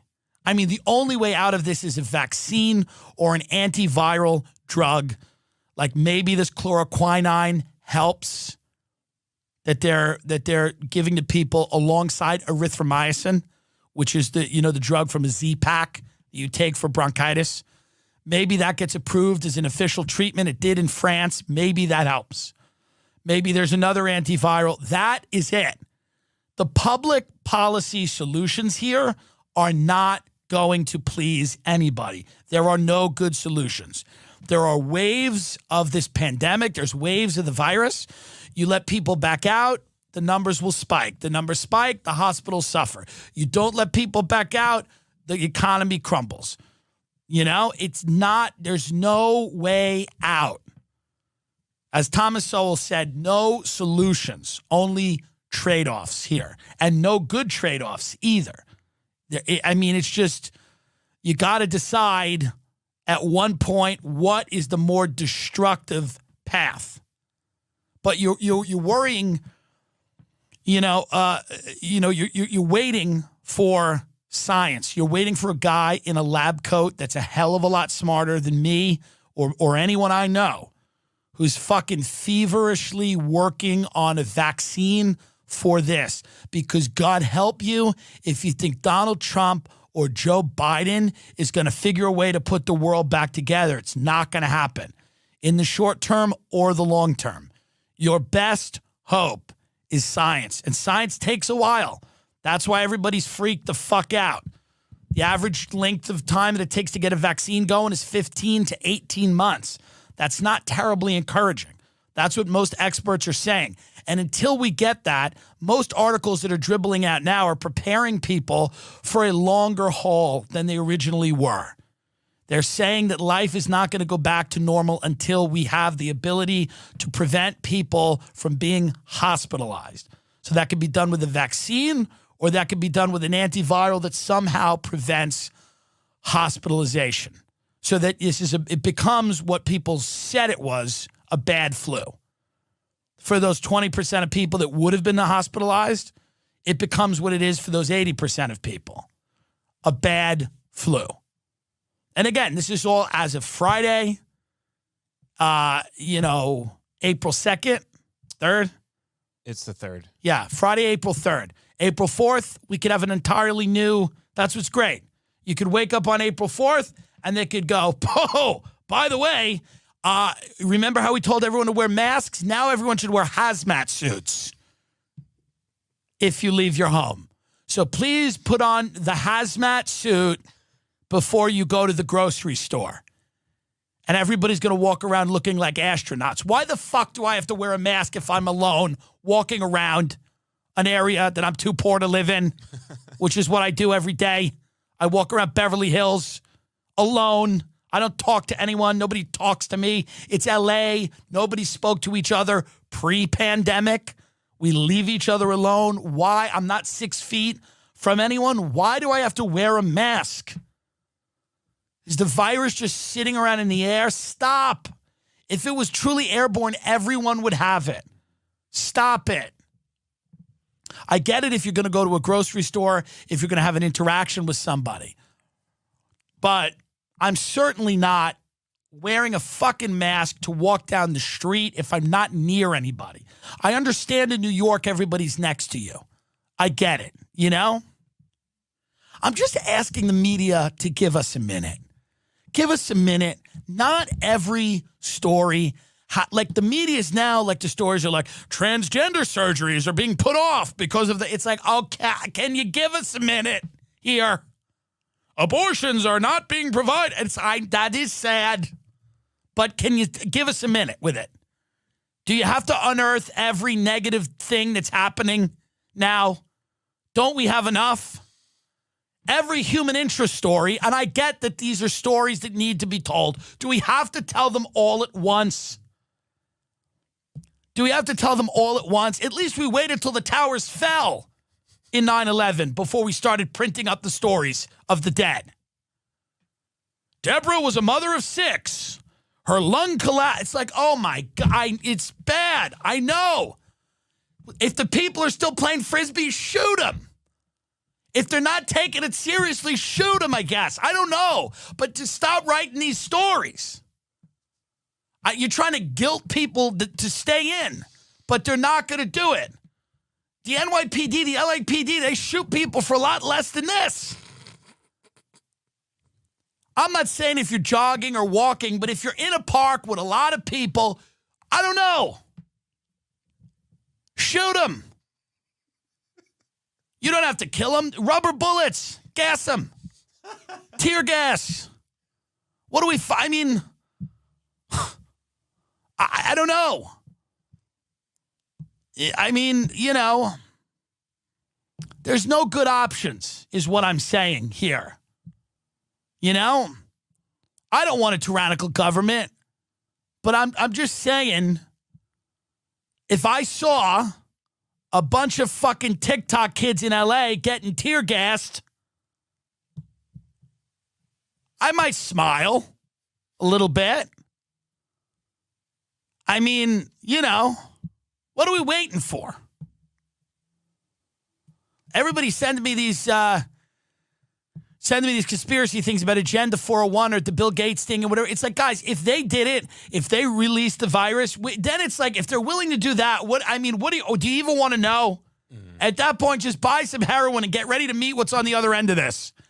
I mean, guys, at a certain point, what does uncovering the truth even fucking do for you?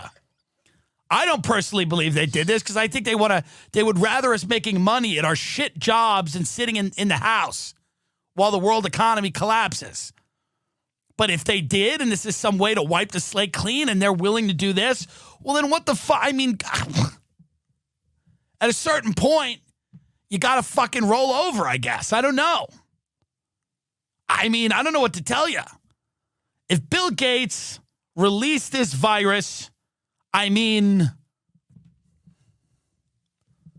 what are you going to do?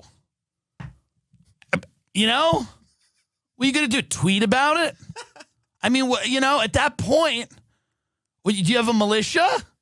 You ready to go? What, you got a few guns in the back? You shoot at your tree in Georgia?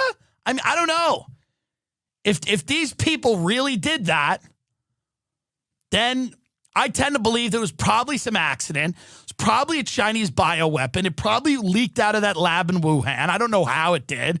Maybe they were selling bats. Maybe they're selling animals that they experimented on. That seems the most probable thing. Is it weird that it happened during the Hong Kong protest? Yes. But I also think that, you know, potentially, you know, China didn't have any problem shooting tear gas at those protesters. China didn't have any issue doing that. So, I mean, is it impossible to say that they released it to get rid of the? No, but I don't know that they did. You know, it could have happened. You know, and again, did China release this to just say, fuck it, let's see what happens? Who knows? I don't know. I don't know. You don't know. But so as Ray Kump said, I was talking to him today, it's like, so what's the plan? Go to the beach? Like, what are we all supposed to do? Infect everybody that we know? Is that the move? Even if we know it's a bioweapon, is the move to just go out and all get sick and then a lot of people die? That doesn't seem logical. Well, it's the bioweapon from China. So what? You still have to protect yourself, your family, to a degree. You have to be ethical, you know? I have a friend that was going to fly to New York to visit his girlfriend. I'm like, are you out of your fucking mind? Dude, what are you doing?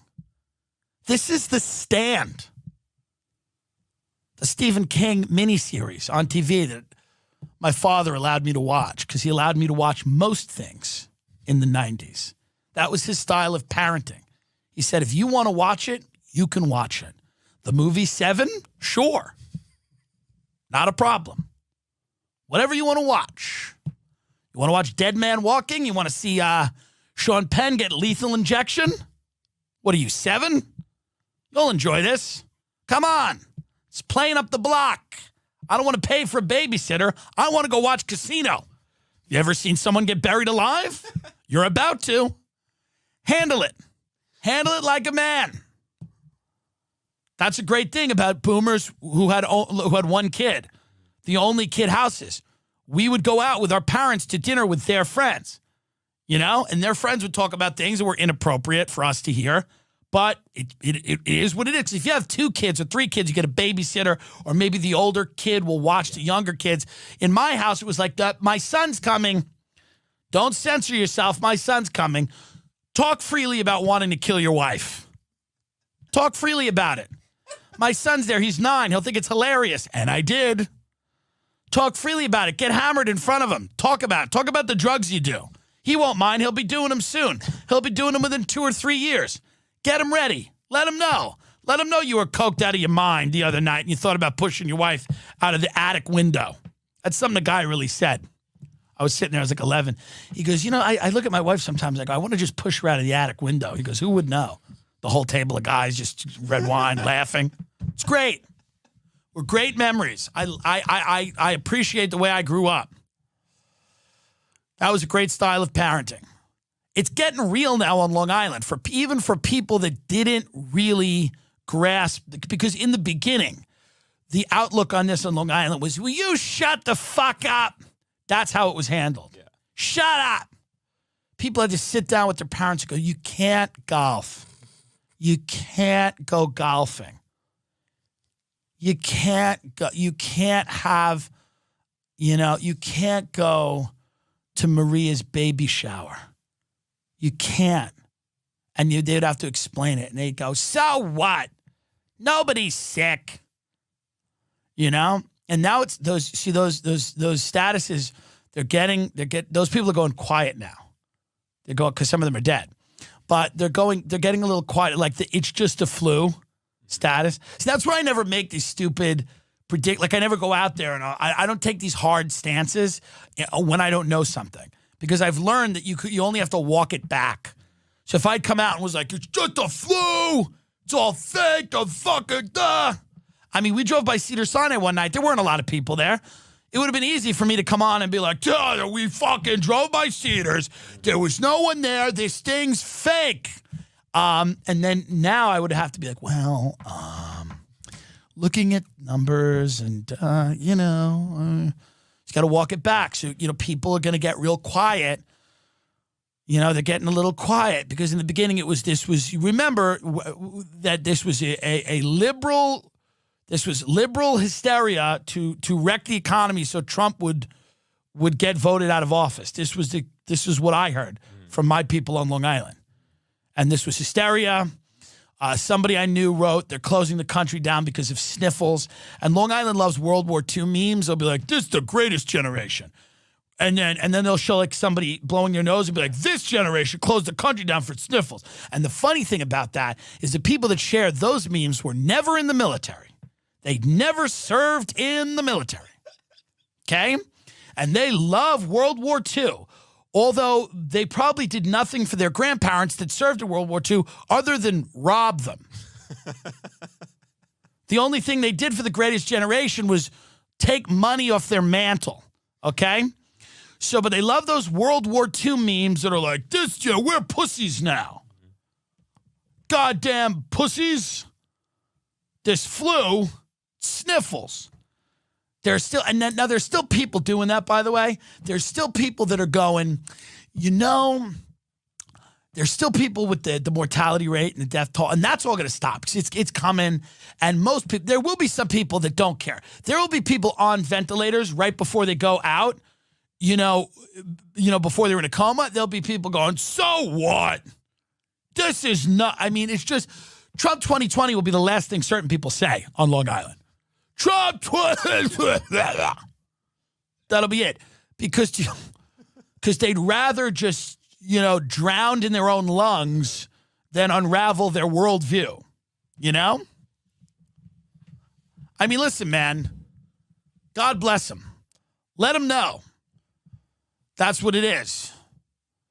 If you have a significant other right now, you might be having more sex than usual. You might not be. It really depends. I don't know. I know a lot of people that are growing to hate each other more and more every day, and what a blessing that is.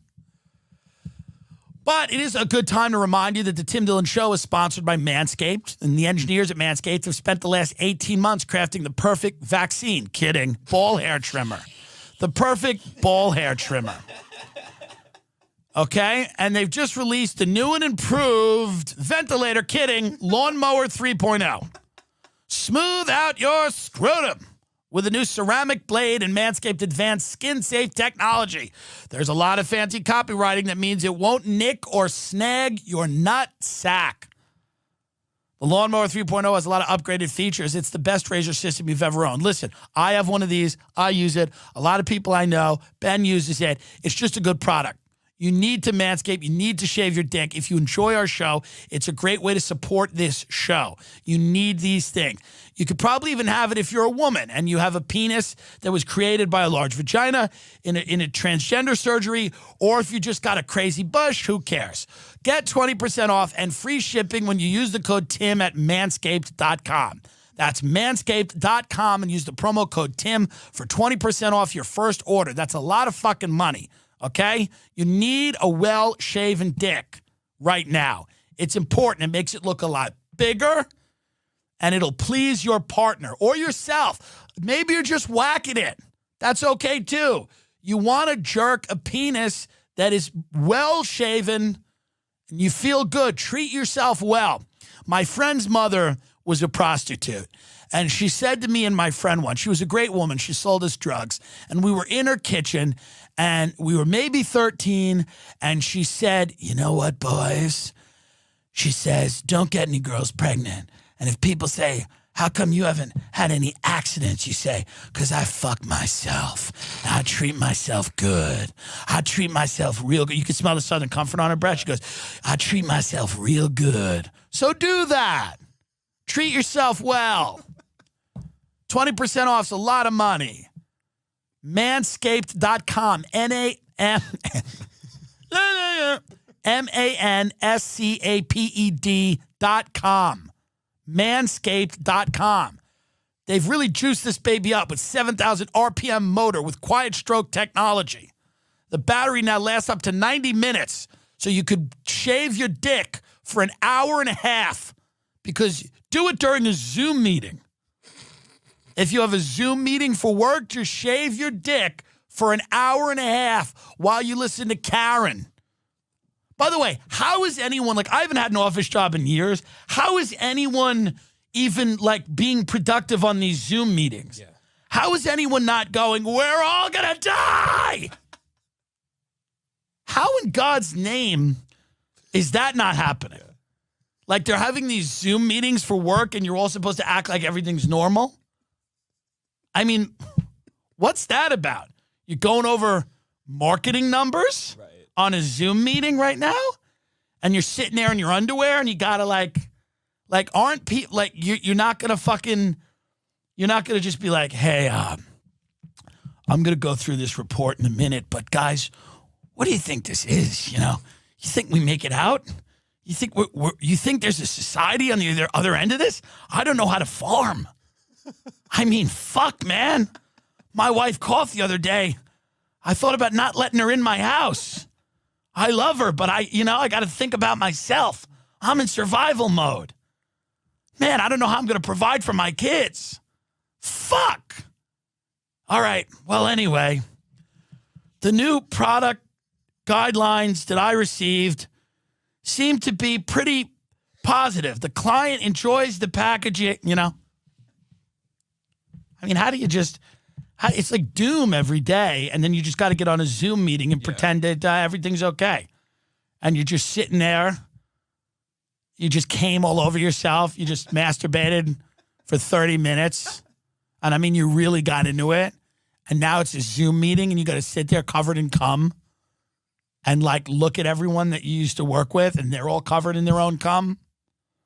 I mean, Manscaped.com. 20% off, free shipping. It's all good. Goodbye.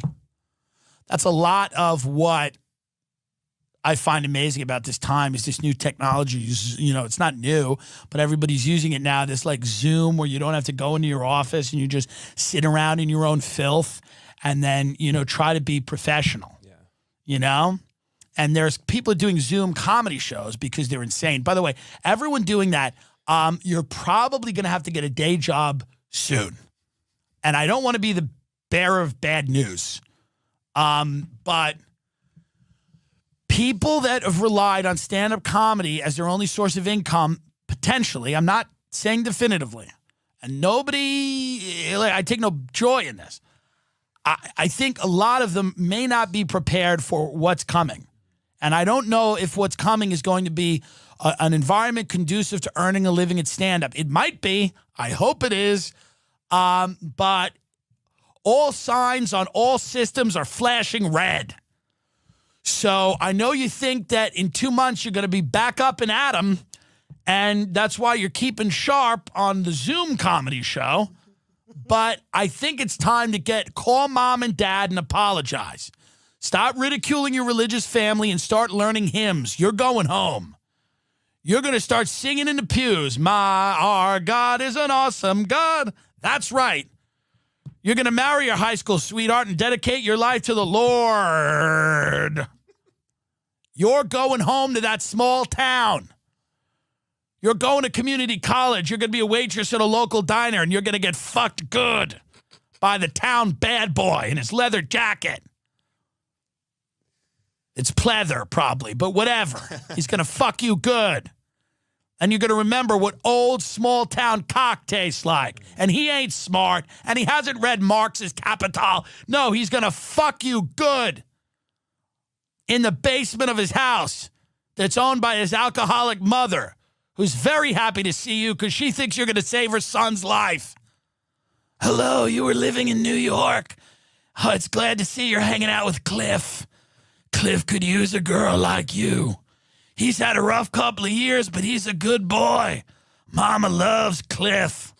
And you're going to go and you're going to suck his balls and you're going to lick his taint and you're not going to eat his ass, but you should because you're not going anywhere. Settle in. Start becoming friends with your high school, the girl who used to torment you, who was a cheerleader. Now she's a fat mother of 3. And now you see her as a person, and you don't mind how much she tortured you.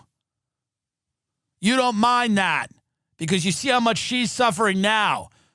And there's some schadenfreude in it for you. And you two become friends. And when Denny's opens back up, you sit there and you wedge yourself in a booth and you scrape the bottom of a bowl of queso and you eat pancakes and fried shrimp and food that doesn't even go together because you're back home for good. And you've dedicated your life to Christ now.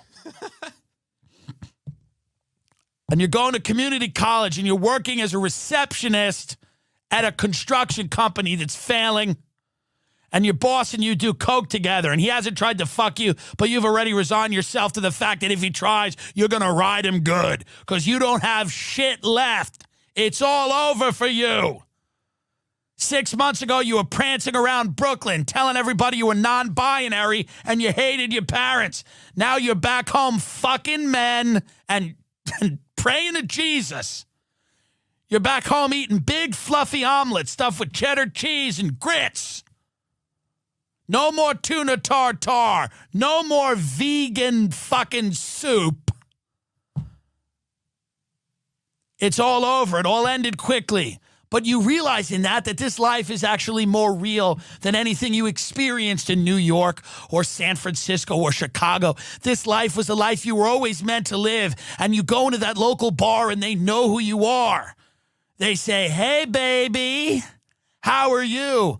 And you go to the bartender, Erica, because she's a friend of yours, and she's got a few bumps of coke for you, and you take a few shots and you feel like a winner. You sit on that bar stool and you light a cigarette and you feel like a winner for an hour. And then you walk back out into the cold night terrors because you have no more money and no more blow. And you go home and you toss and turn in your bed as you sweat. And you come down from the devil's powder. And you think about Cliff, the town dirtbag who puts his cock in you. You think about your fat arch nemesis who's now your only friend.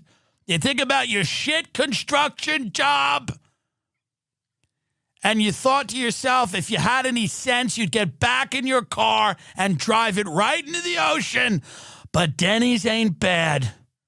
Those pancakes are fluffy, and they'll be hot tomorrow morning when you slide them down your throat. When you slide them down your pig whore throat. Because you're going home. And that's my message to the people out there that are confused about what the next steps of your life are. Many of you don't know, but that's what it is. That's where it is. Okay? You're not going to be, they just rescheduled the Just for Laughs Comedy Festival for October. Probably won't happen. The September, October, it's not happening, folks. And if it does happen, if somehow the pandemic recedes and it does happen, just so I don't want to be wrong, I'll go up there as a suicide bomber and blow it up. So if I'm wrong and JFL happens, I will wait till the new Faces showcase and I will walk on stage and pull the pin and blow it up.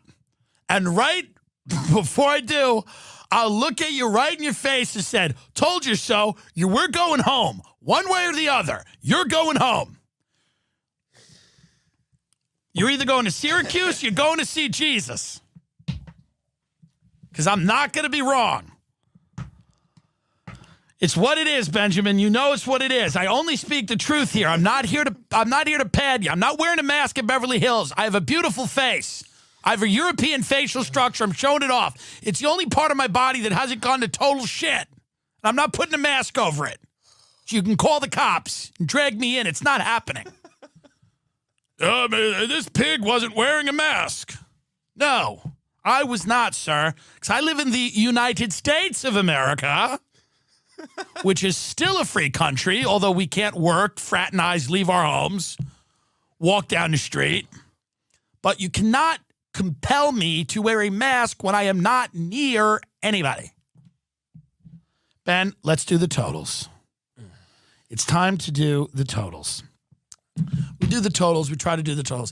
Coronavirus cases, 1,099,622. Deaths, 59,193. Recovered, 228,938. Don't know what that means. Don't know what they mean by recovered. I guess they mean had it and then got better. USA, we've got 277,000 cases, 475. 277, 475. Okay? Deaths, we have 7,402. So that's where we're at. Let's look at the country map again. This is going to sadly really take a toll on the third world. And I think people in rural America are not prepared for the toll it's going to take on rural America. Because even though they're more spread out, they don't live on top of each other. In certain cases, they do. But those hospitals do not have the money or the resources to accommodate any type of outbreak. So that's going to be a real issue. But thank God we have Jared Kushner handling everything. Because of his extensive experience in evicting people, he's now going to evict them from life. He's now going to show people how to evict them from the planet. You know, public health advocate Jared Kushner. I feel good. By the way, even the diehard Trump fans don't love globalist Jared or Ivanka or the fact that he gave his family jobs. Even if you're a Bannonite, isolationist, paleocon, you cannot like fucking Cohn in there from Goldman Sachs, and you can't like fucking, I tend to think if you vote for Trump again, I mean, you know, we just get what we deserve. If Trump wins again, it's like, listen, it is what it is. I will just laugh as I've done for the last, because I'm not going to drive myself crazy. But Biden sucks. He's a bad candidate. I get it. But if you think that Donald Trump is handling this the right way, or you think that his demeanor and tone is appropriate as nurses and doctors are dropping dead, if you think it's appropriate for the guy to go out and brag about the ratings of his press conferences, then I don't know that you can be right. I didn't fall for Trump, but I didn't fall for Obama. I didn't fall for any of them. I didn't fall for any fucking person who told me that he gave a fuck about me. And if you're a child and you did, well, I feel bad for you. I feel bad for you if you're a fucking child and you fell for that. That somebody cared about you and just coincidentally that also coincided with them getting the most powerful position on earth. I think it's time to give somebody else a shot. I would give Bernie Sanders a shot. National health care seems like a real good idea in a world with a pandemic. We've got a pandemic. It seems like, yes, I know the government is inefficient. I get that. I understand that. I don't think that system's going to be perfect. But our system, when you get a $30,000 bill for the ventilator that Buffalo Wild Wings built for you to use, that's not a good system either. So let's all fucking start to understand that, like, we're going to need to move in a direction of smart collectivism, not in the sense that, it's like we don't want a Maoist country, and the idiots that back Bernie that are always, shit talking landlords or whatever. And even though I do have a funny video coming out this week about landlords, But the people that think we're never going to be a Marxist country, it's just never going to happen. Cut that shit out. But the one fucking, I mean, man, I completely understand the idea that it is almost suicidal in a country that is susceptible to these types of pandemics to have hundreds, have 100 million people, 50 million people, and more than that now because they're all getting laid off without any type of coverage, that aren't going to go to the doctor, that will never know if they're sick, that will be going out and spreading this disease, that are not going to isolate, that are not going to know if they have it, because they don't want to get a bill. Like, don't you realize? Stop with the isms, capitalism, socialism. Stop with we're not in the classroom. Okay, this is the reality. Keep talking about capitalism. You're going to get a bat to the head. You're going to get a knife to the throat pretty soon because people are going to go, I want your money. And rich people used to understand shit like that. They used to understand that, like, well, we can't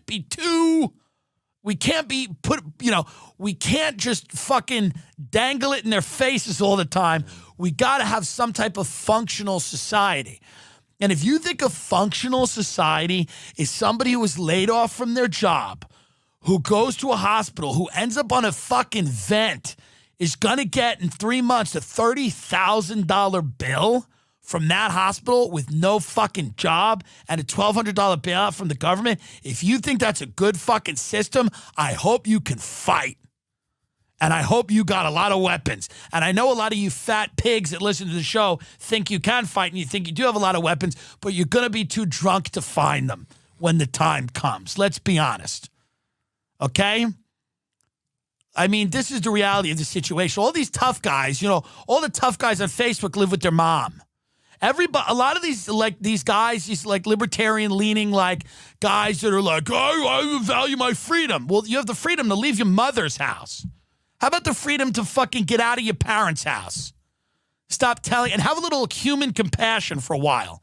I'm sorry that whatever happened to you, that you don't care about any other human being that fucking exists except yourself. I'm sorry that you can't care about another fucking human being. Okay? Iran, my favorite country, 53,000 deaths. Very sad. Many people know that I'm friends with a lot of the mullahs in Iran. It's where I started comedy. No, I'm kidding. But a lot of people know my cat, and I don't really own him, and he doesn't live with me, but my cat Oscar lived in Iran for a few years and was a mullah, was one of the Iranian mullahs. He was a cleric. Oscar was a radical Muslim cleric. Oscar's been in many extremist groups. He's been in Antifa. He's been in Proud Boys.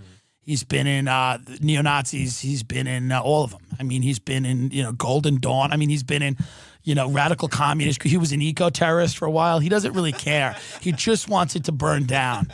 He doesn't care where it comes from. But it's going to be tough, but it's a little enraging. And I'm the furthest thing. Like, all these articles that are coming out that are like, this crisis is a gendered crisis. Many of the healthcare workers are women. It's a gender. I'm like, dude, that's not the move. And the move isn't on the right because, these guys are going to start putting out articles with like rich people in masks and they're going to go, the virus has made us all one. It showed us we're all vulnerable. It's flattened us. We're all the same. We bleed too. And it's just going to be pictures of, and it's like, no, we're not all the same. You're quarantining in a mansion. You have the money to pay for medical care. There are people right now that are fucking worrying. They're through no fault of their own. They're worrying about getting thrown out on the street. And then if I say something about that, people are like, you went liberal in Hollywood. Hollywood doesn't exist anymore, dummy. It's shut down. It's shut down. And there's nothing liberal about not wanting people to be fucking on the street. Do you want to walk through a gang of violent, hungry people every day? Is that a good, functional society? Even if you don't care about people and you only care about yourself, don't you think it's in your interest to not have a third of the country on the street begging for food? How high do you think these gates are? None of these, I know where all these rich communities are in LA. You could climb that fence. You could climb into the most elite communities in this country. You could climb a fucking fence. You're right in there. Yeah. You're right in there. I mean, there's probably ones I don't know about, and they're going to trust me. They'll start building them. They're going to start building ones who are a little tougher to get into, and they have their own water. In Montana, they have properties with their own water aquifers and shit like that. But I take heat from people sometimes, where people are like, and as soon as this crisis ends, I will go back to being against healthcare workers. I'm against them. I've always been against nurses. And I've never liked doctors. And it's very hard for me now to have to like them. But I do, and I get them lunch when I can because it's a good thing to fucking do because that's all we can do. We can do nothing else. But I can order delivery. That is one of my skills. I could call an Italian restaurant in Jersey and have them drop off food at a hospital. And you can fucking too. Okay? So while you're waiting for the storm, while you're waiting for 500,000 rich pedophiles to be picked up by the military during the period of the internet being taken down, while you're waiting for that, if you have a little money, go order some penne alla vodka for the local nurses that are going to drain your lungs of fluid if they have to, okay? Because QAnon, whoever that is probably not going to be able to hook you up to a ventilator. And I have said I will apologize if QAnon is correct. Nothing would make me happier than seeing rich pedophiles arrested, especially some of them, that the people that you guys say are pedophiles, if they all ended up being pedophiles and get arrested, I would laugh my ass off and I would be like, hey, I'd wear a QAnon shirt. I'd be like, this is it now. Yeah. You guys were right. Hey, I was wrong. I would tell everyone that's all we would say for the rest of our lives, by the way. If QAnon's right, all any of us would say for the rest of our lives is, you're not going to believe it. I thought they were bullshit. Yeah. And it turned out that fucking Tom Hanks, this fucking guy, I had no idea.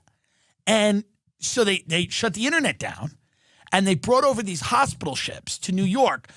And we thought they were going to be to help people that were affected by this pandemic. But they were like filled with fucking Hollywood celebrities that were arrested. I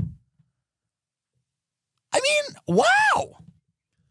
My favorite thing in the tweet is that they say during the 3 days, the TV is going to come on and they're going to explain to everyone that the world is run by a satanic pedophile cult. That's my favorite thing, only because I want to know how they're going to get into it.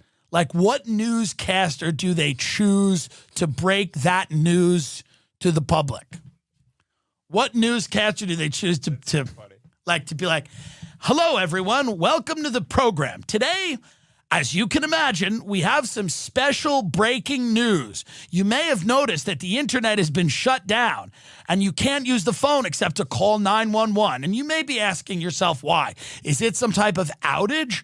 Correct. It's actually a forced outage. Because, well, I'll just rip the Band-Aid off. The world is run by a satanic pedophile cult. Tom Hanks is in it, and we had to fake a pandemic to arrest Tom Hanks. Now, I know some of you might have questions. Some of you might have a few. And this is not to say that there aren't pedophiles or that they're not very powerful or that some of them aren't satanic. I don't really care about the religion of the pedophiles, by the way. Yeah. These people seem to leave out Catholic pedophile. Why? I don't understand. What about a Methodist pedophile? Are they not a problem? But I understand that. I've done interviews on my show with the foremost experts in this. None of them believe in this theory. Mm-hmm. Nick Bryant, who wrote the Franklin scandal, none of them believe that Donald Trump is freeing. None of them believe this. And these are the guys that wrote the books on the fucking things that you people half understand. But if I'm telling you right now, if it happens, if it comes to fruition, and I'm still in the camp that would rate that unlikely. But if it comes to fruition, I will apologize, and I will just say, hey, I was off there. But if it doesn't, now I challenge you. If it doesn't happen, can we let it go now? Not stop trying to protect kids, not stop trying to fucking bring people to justice, but can we stop believing that this bullshit thing you think is going to happen is going to happen? Can you grow up? Can you fucking grow up if it doesn't happen, if there's no internet outage and they don't? And I love that you dummies are like, there's 500,000 sealed indictments. Like, they're going to need indictments if it's really that bad. And they're taking a satanic pedophile cult that controls the world. They're taking them into custody. They're going to read them their rights. They're going to do indictments? They're going to go by the book? They're going to make it by the book? If they're all living on adrenochrome and murdering kids, they're going to be like, oh, well, we don't treat terrorists like we're going to treat them better than we treat terrorists? Like we're gonna read them their rights? We throw Arab guys in Guantanamo Bay who've done nothing. But we're gonna read Tom Hanks' rights. We're gonna hand him, make sure he's indicted properly and brought through the system if he's been living off the adrenochrome harvested from scared children and sacrifices. You really think we need indictments at that point, guys? Guys, this is what happens when you take a few nuggets of something that's undeniably true, that the world is run by sick freaks. The world is run by some very sick people. Not all of them, but a lot of them. They're into heinous shit. Some of it includes the abuse of children and the murder of children, 100%. But if you think that all the justice is being delivered tomorrow for that, I think you're wrong. And I'm a conspiracy guy. Like, I'm a guy that is very receptive to a lot of these ideas and things. Here's what you do. How about this? What about this storm? Give everyone that's not a pedophile a Ridge wallet. There's a lifetime warranty if you love it and free returns if you don't. Ridge wallet is a small, sleek, metallic front-facing wallet. It fits a few credit debit cards, maybe a crisp $100 bill, so you can take it out and roll and do some cocaine with somebody who's of age. Whatever. Ridge forces you to streamline everything in your pocket. One of the saddest memories of my father is when he'd take out this big leather wallet of business cards and people that wouldn't do business with him. He'd have wads of cash falling out. It was just a boomer wallet. Looked like an old baseball glove. Not the Ridge wallet. It's sleek and sexy and fun. And it's you can spray it. You can Lysol it.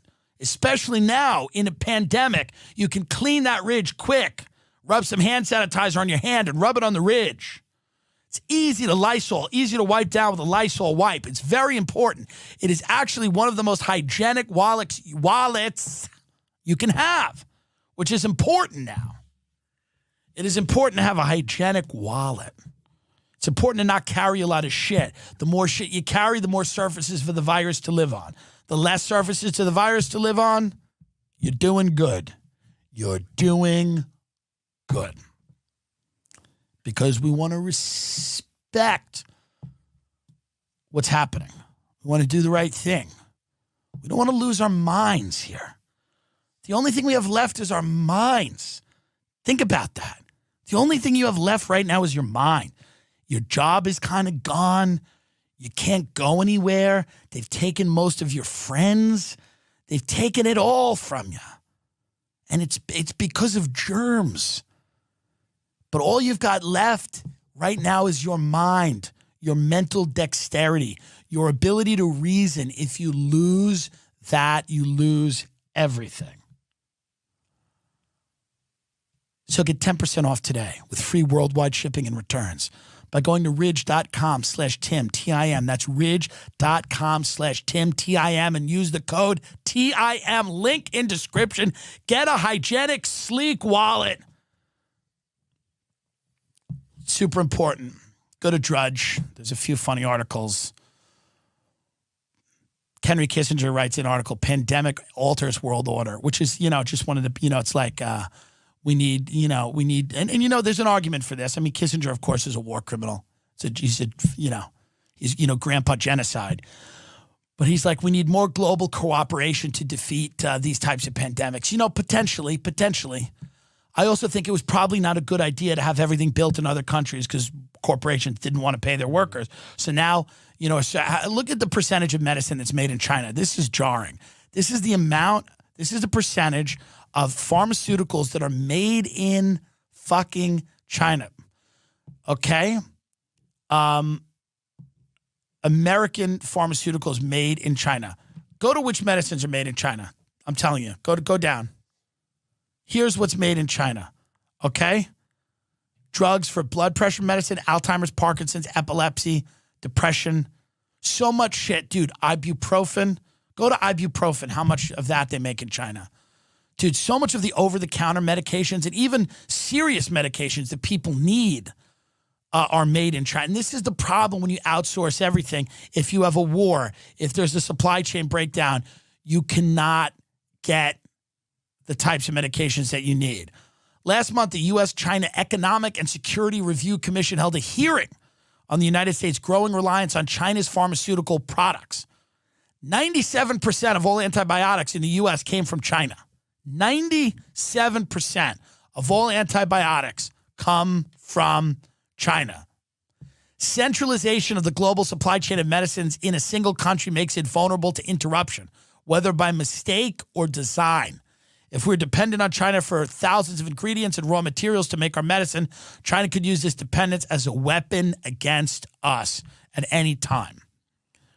So even if you don't care about workers, you don't care about wages, you certainly care about your kids getting medication. You certainly care about, and 97% of all antibiotics. And there's other stuff too. So, I mean, this is part of the reason that I think that it's kind of a fantasy to suggest. I do think you need global cooperation to defeat pandemics and threats of that nature. But I think it's this, globalization, which is truly just this financial system that has, primarily benefited wealthy people or benefited people in certain industries, and has decimated large swaths of the country and a lot of workers. That system is the system that allows a lot of essential products to be made in labor markets where the labor cost of producing those products is the lowest. And that becomes a problem. It becomes a big problem when you can't get those fucking products. So, Henry Kissinger goes out there with an op-ed and he's like, well, we need, we don't want to put up more walls and we don't want to, but it's like, hey, buddy, so here, so we go down here to my favorite paragraph, go down a little bit. He goes, leaders are dealing with this crisis on a largely national basis, but the virus' society-dissolving effects do not recognize borders. While the assault on human health will hopefully be temporary, the political and economic upheaval it has unleashed could last for generations. No country, not even the U.S., can in a purely national effort overcome the virus. Addressing the necessities of the movement must ultimately be coupled with a global collaborative vision and program. True, but some of the economic upheaval are going to be people going, we're living in a fucking system that doesn't work, Henry. We're living in a system that's not fucking working for anybody. Some of the economic upheaval is going to be people kind of waking the fuck up. And he's like, we need a global collaborative vision and program. How much do you want to bet that global collaborative vision doesn't include anybody that makes under, $10 million a year? How many people are going to be collaborating that aren't millionaires? Not many. I understand that you don't want to be an isolationist country. The Fox News people that just keep yelling China over and over again. Trump is so good. He knew, because what the left should have done is when he said it's the Chinese virus, the left could have said, hey, man, we don't care what you call it. We should have had tests. Why didn't we have tests? That's that stops that doesn't give him, but the left has to write all these op-eds about stop calling it the China virus. And then, so Trump and now they're in a tit for tat about what you call who cares? Why didn't we have tests? Why are you bragging about the ratings on a press conference? But, everybody just falls for it, man. And if you're old enough and you're smart enough, you simply realize that these political solutions are not going to work. And you just hope to God for science. You pray that somebody smarter than anybody that we know is going to figure a way out of this. Because the people that are tasked right now with solving this problem, they don't have a clue. I mean, Jared Kushner, he doesn't have a clue. I mean, it's just good luck. But keep doing what you're doing. Keep getting through it. Keep calling people every day with bad news. It makes you feel a little better. Keep calling them. Wake them up with it. Oh, sorry, did I wake you? Well, you got to hear what I read. Gotta hear what I read. There's a study coming out of China right now that says rats that get coronavirus grow to 6 feet long. They're eating dogs. They'll be here soon. Anyway, have a good day. How you holding up? Everybody's calling you now. They're saying that. How you holding up? How are you holding up? As soon as they say that, ask for money. Oh, good. Can I get a thou? Can I get $1,000? I'm doing good. I love $1,000. I love 1,000 cash, please. I want to buy some masks. You know? But I mean, you know, we had a lot of fun on the Patreon. Not to plug the Patreon, but the Patreon episodes are really funny. Really good. You know? I mean, we do try to put work into them. We don't ask you to pay for something that sucks. We do try to put work in it. What we try to do with the Patreon episodes, they're audio only, but we drive around. We try to drive around, and it's funny, and I have a little bit of a different vibe. When I'm driving, I feel free. I used to love to drive. I used to love to blow a few lines of cocaine up my nose and drive my dad's Mitsubishi Galant until I smashed it into that into the car with some grandmother, but she lived. She lived enough. So grandmother with the kids, I got her head on. I made a left turn from the right lane and ruined her day. Smacked my secretary's head on the dash. She lived. She's a big woman. But I used to love to drive. The freedom of driving with nowhere to go.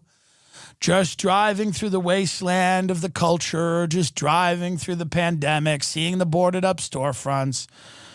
Seeing the people looking at you from their houses, wondering if you've come to take what they have and make it yours. Looking at the suspicious people and the scared children and the pets that don't quite understand what's going on. Looking at the shuttered bars and performance spaces, seeing the Comedy Store with the very fucking spooky sign that doesn't have any names on the marquee. It just says stay healthy. Something you'd find in an apocalyptic film in a deserted town when you were trying to figure out what the hell happened. We're living in a movie, folks. We're living in a movie, and you're in the movie. You're in the movie. I don't know for how long. I don't know how long I'll be in the movie. That's the fun about the movie. We don't know when and if this ends. We're all filled with uncertainty, and we're concocting stories and ideas in our head to try to make it okay. We have to. We're pattern-seeking creatures. We want justice. Enter the QAnon people. We want explanations for why this is happening. We haven't truly given ourselves to the randomness and cruelty of whatever this existence is. Maybe it is a simulation. Maybe it's not. Maybe we're just fungus on a rock and nothing means anything.